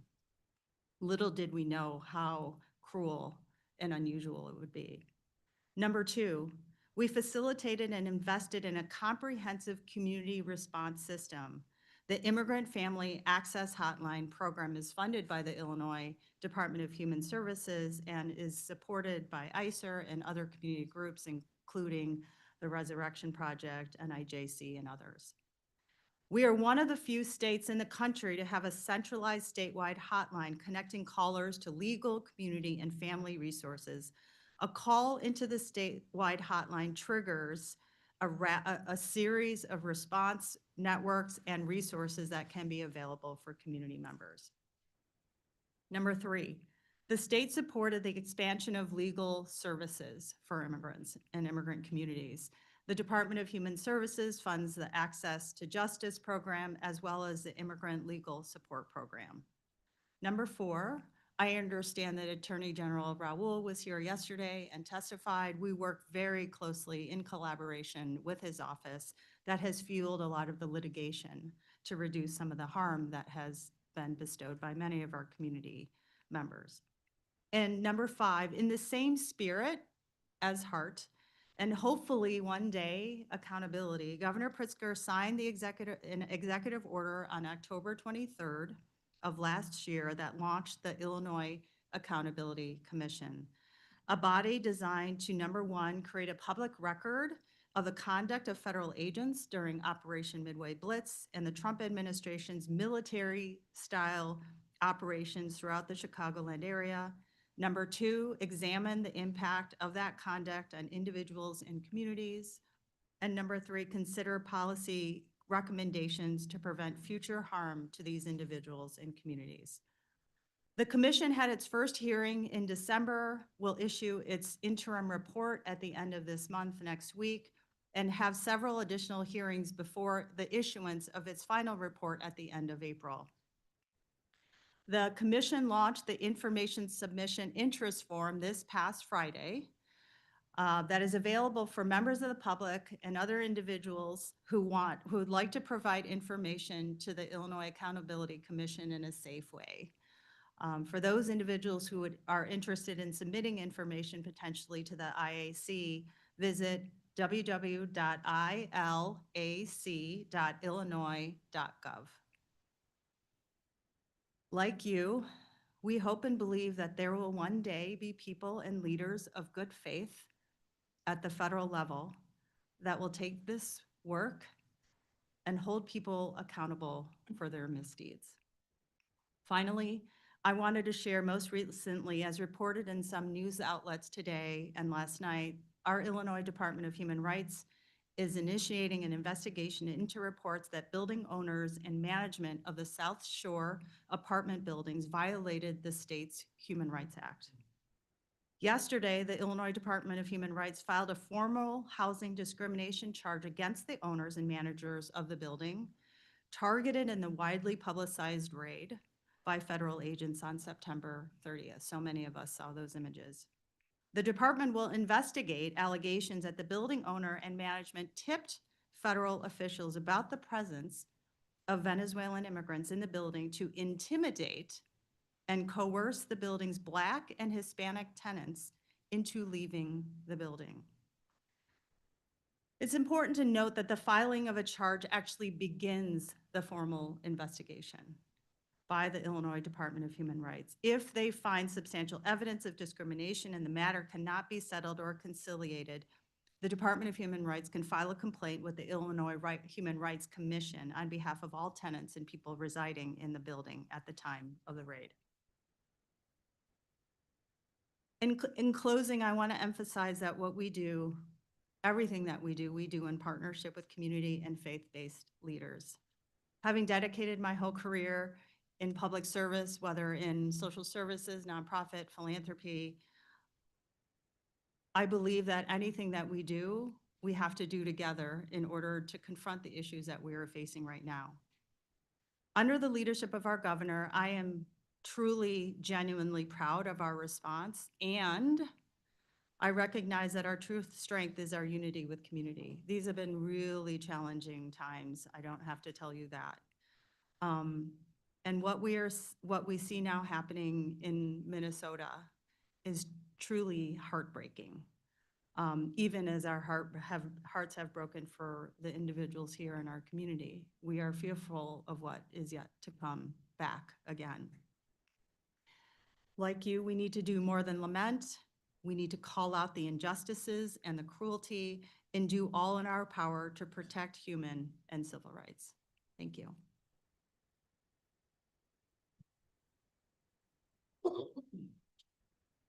Thank you, Deputy Governor Grace. I also just want to continue to thank you for all of the work that you and the governor's office is doing on this, as well as really leading a community, intercommunity and government call and work every week. And I witnessed this work. So I'm so glad that we have people like you working in the governor's office.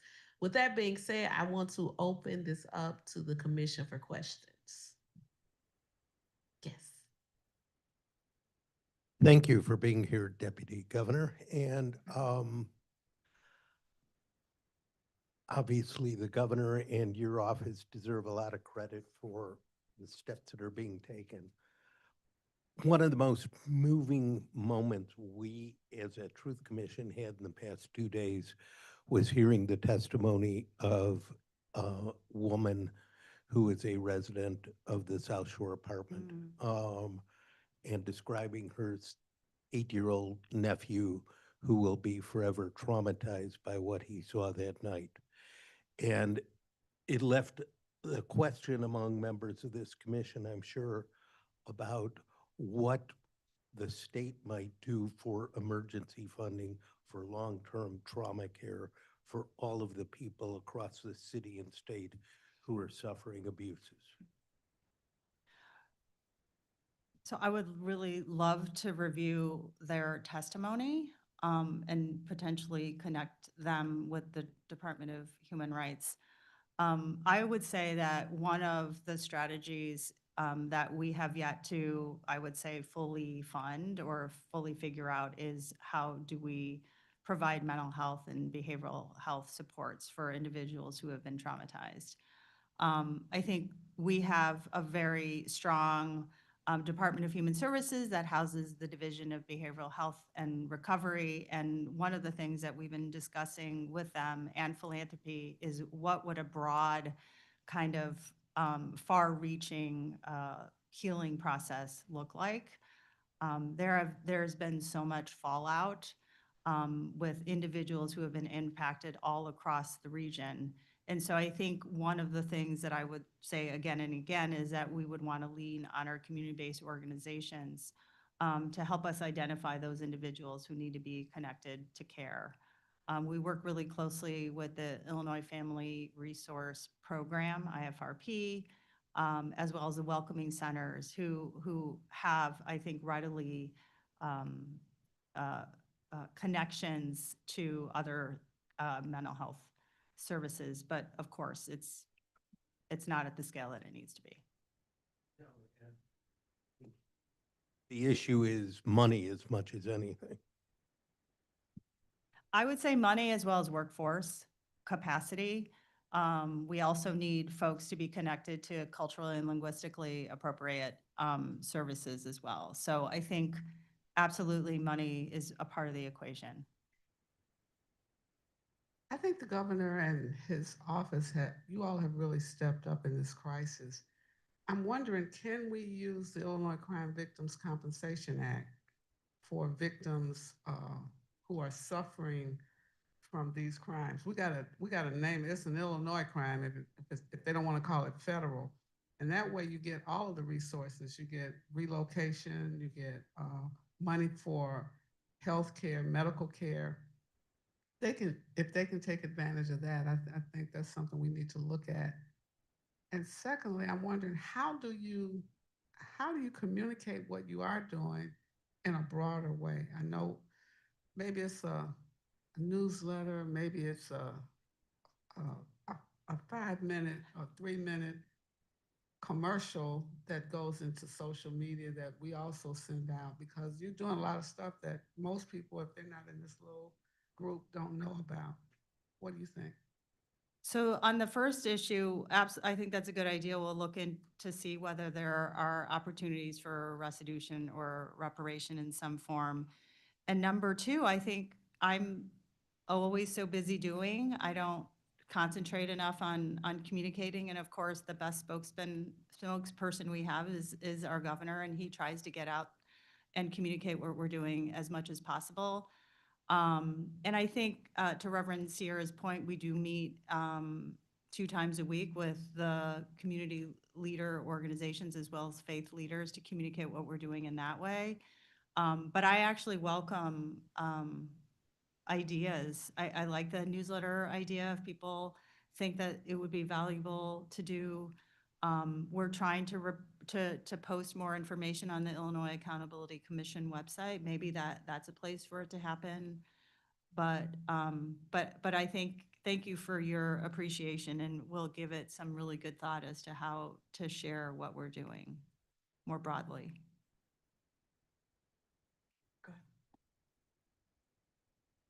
Thank you so much for being here.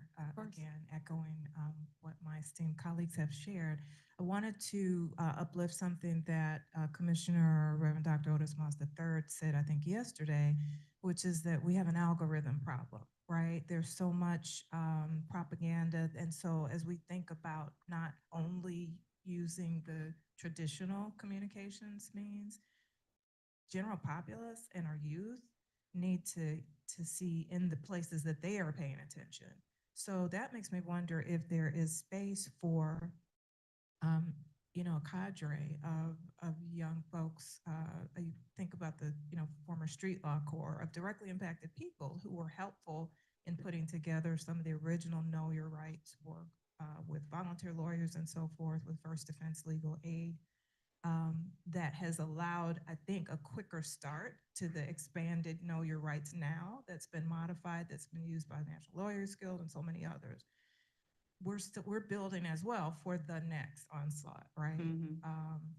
And is there a space, perhaps funding, but the learning for youth cadres that are really, really great at developing this content already, but don't have access maybe. And the last thing is, as you're making laws or the governor's making laws, there are state laws to your point, applying the international human rights law framework and not staying in that box of civil rights, which has served us very well up to a point, but it's being disregarded by someone called it ops yesterday, and I think that's what we're experiencing. And then specifically, is there a domestic terror law?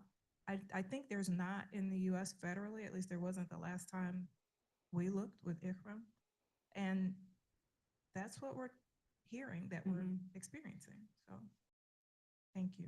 Really good insight. Thank you. Deputy Governor, thank you for being here today. Of course.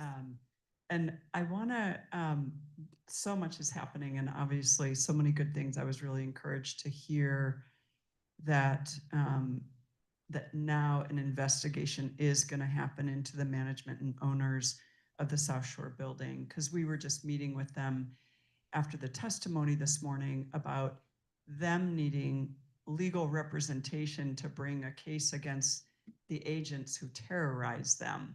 So I'm wondering if there are any resources at the state level to provide legal assistance to them. If not, we certainly know people we can meet with to try to get them represented in some kind of federal lawsuit against the agents who did all that they did. My second question, and this is one, we've had conversation about this before, the role of the Illinois State Police and certainly the Sheriff's Department, particularly related to Broadview. And I know we had our meeting, and then shortly after that, November 14th, there was a big clergy action out there. And so many of my colleagues and friends were violently thrown to the ground, and many of them harmed. I could tell you specific names of people who are still suffering from their injuries. When you see video of them, you can see they're just walking very slowly. So there was no violence coming from them, and the Illinois State Police and the Cook County Sheriffs were very violent. I know they've addressed this with you. They've tried to write letters, and letters were written back, and it's gotten nowhere. And so I'm wondering if there is more repair that can happen. I think in their minds, repair can't happen without accountability, and there's been very little accountability. But I'm also wondering, as we're all anticipating that what's happening in Minnesota is coming here next, can we have assurance from the governor that the Illinois State Police and the Sheriff's Department are not going to add to the violence that we are anticipating is already going to be coming? So those are my questions. Thank you, Pastor Bass. So the first is we would absolutely appreciate being connected to those individuals who were impacted by what happened at South Shore. And secondly, I would say so Deputy Governor Scudder oversees the Illinois State Police, and I'm not trying to pass the buck at all. I am just clarifying. So, and I'm aware that letters have been transmitted to us and letters have been transmitted back.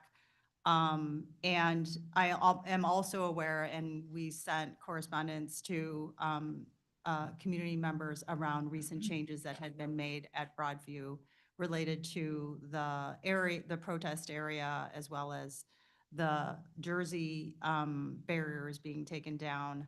And I know that there are ongoing conversations that the governor and the deputy governor are having with state police.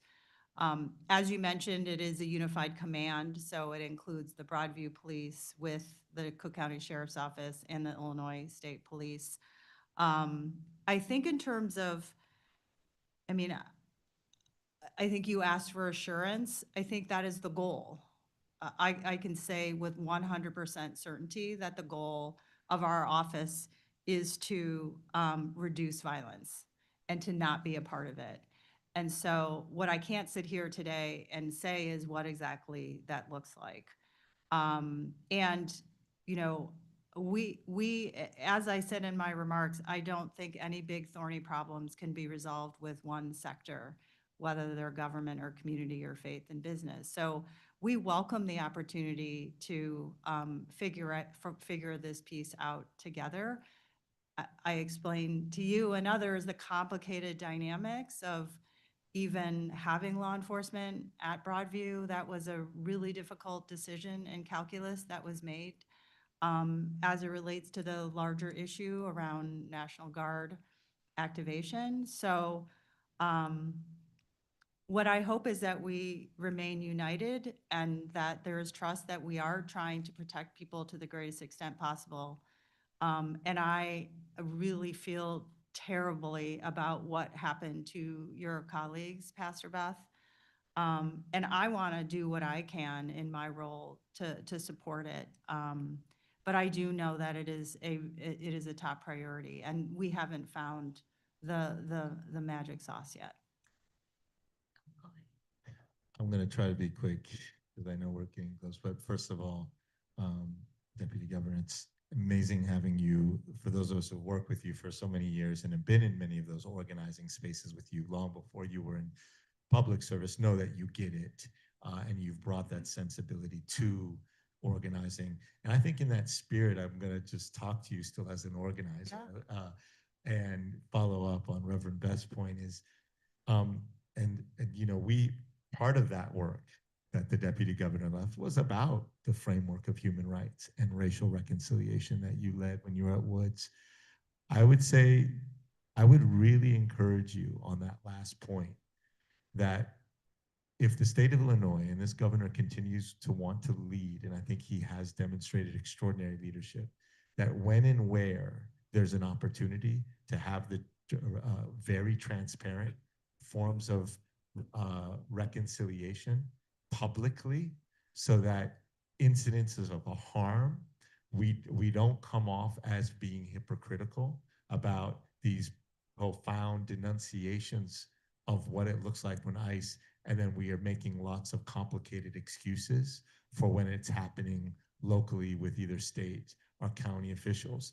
I would encourage you to find ways to very quickly expedite the tape of public, testimonials that we're doing now to show that the state of Illinois is very serious, irrespective of who is perpetrating that harm, whether it's one of our own or whether it's, someone who took a $60,000 student loan repayment from our own communities. We cannot pretend these ICE agents don't look like us. They look like a lot of our folks, and they're falling to that. And that's my last point as well. I just want to offer this to you, and I know that we spoke about this. We're getting 60th anniversary of King coming to Chicago this summer. To reflect on the language that King used very explicitly, he talked about evil. What we heard, Juan Munoz's testimonial, I couldn't help but thinking about Hanan Arendt's The Banality of Evil. And to begin to start using that language more explicitly, we are confronting, King talked about triple evils, we are confronting an evil. And it's an evil that we're not free from. It's an evil that we can easily find ourselves participating in. Faith communities have the spiritual ancestral technology to talk about that evil very publicly. But I would encourage that, like you're saying, this is an intersectional moment where faith, public sector, private sector can start speaking in a unified way about the evil that we're confronting in this country that's kind of rotting the soul of the nation, and how we're ready to call that evil out, even when we may have to call ourselves out. And I think if we adopt that type of framing with your leadership in terms of what you've already experienced and bringing that to the governor, I think we become that much stronger in anticipation for what Reverend Beth, as we know, they are coming back to Illinois, and they may come back in the forces that we've seen in Minneapolis. So we need to really collectively prepare for a new type of confrontation with this evil.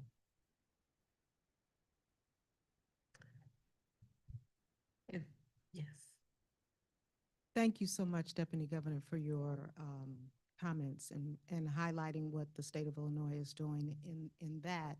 I'm wondering what preemptive strategies you guys are talking about or thinking about in anticipation of the return. Are you doing anything preemptively legally to keep them out? Or what's the preemptive strategy?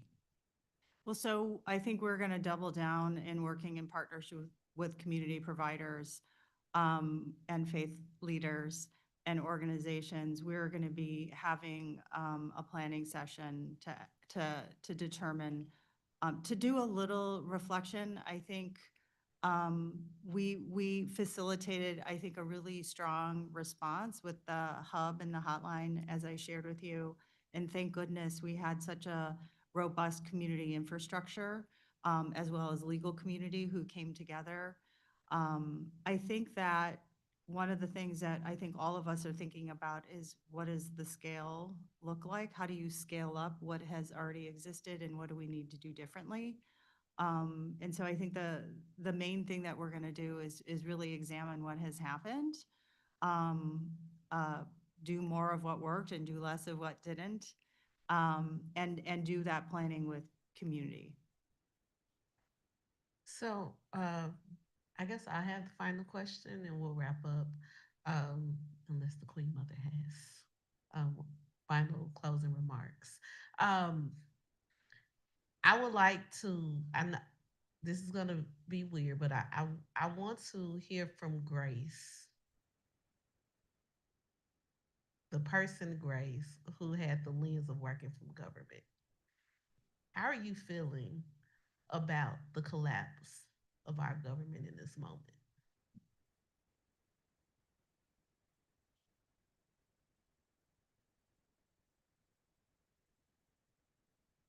I'll say that I can't let myself feel too much, or I don't know how I would be able to get up out of bed every morning. And so I sometimes I can't look at the news every day. I just can't. And when I don't, I feel irresponsible because I should be informed as to what is happening. Um, but I can't stomach the rhetoric and the lies, right, on a daily basis. So I'm trying not to let sink into my soul too much how devastating and how scary everything is. And I think what I am so thankful for is that I have a job that enables me to fight back and to do something about what is happening in our country and what our state. So most of the time, I feel energized and I feel proud because I know that we're doing everything that we can. We literally ask ourselves every single day in the office, what more can we do, honestly? Um, and so, you know, having worked in the immigrant and refugee community since my early 20s, I'm also very thankful that I grew up in this community, and that people know me, that I know them, and so that we can have hard conversations faster. Not meaning that we all agree, but that we can have that conversation.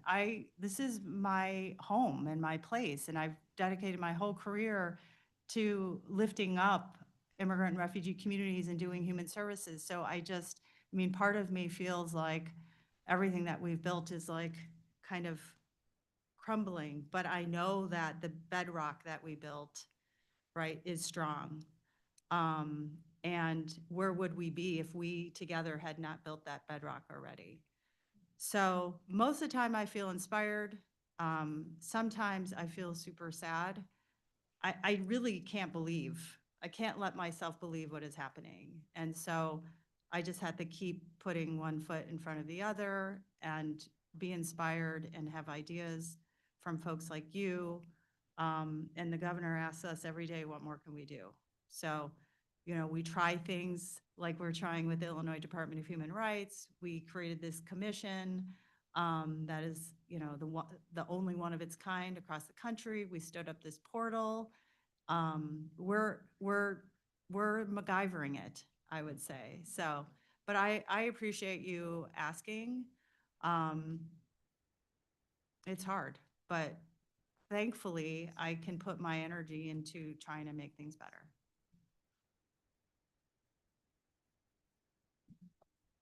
Thank you. Thank you. To all who have been here, in this moment of silence, I think we can feel and hear the call of the ancestors who are telling us we cannot be silenced because silence puts us on the side of the oppressor. We will not be silent.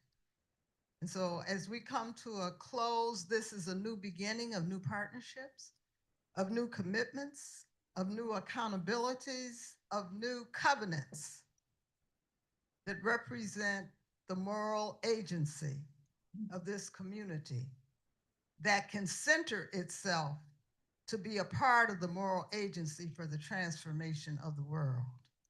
I do believe that because the ancestors are calling us to ourselves. And so I think what we have begun and re-begun is to name the evil and to name the demon. I think we must surround ourselves with kindred spirits, and this is evidence of that. And there's a peace that we feel because we have dared to do that. We've talked a lot this week about Martin Luther King and the vision for the beloved community. Let us, in the spirit of Ubuntu, keep our eyes on that prize. And at the end of the day, wake up every morning with gratitude for having one more day to serve, but also to have the capacity, the temerity, the fearlessness to ask the question, how do we not become the evil that we are trying to defeat? With that, from our various traditions and positions, collectively, we rise in the spirit of Ubuntu and Sawubona. We see one another. We are one another. We will continue to stand with one another and let the circle not be unbroken. Amen and Ashe. Thank you. Thank you.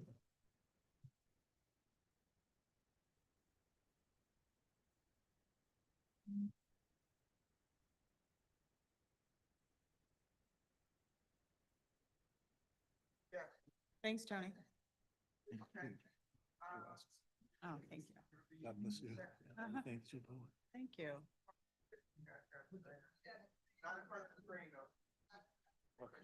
Okay. Thank you. Yep, I'm good. I'm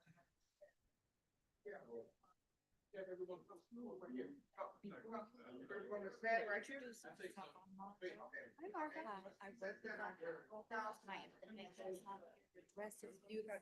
There's things that I can do. Okay.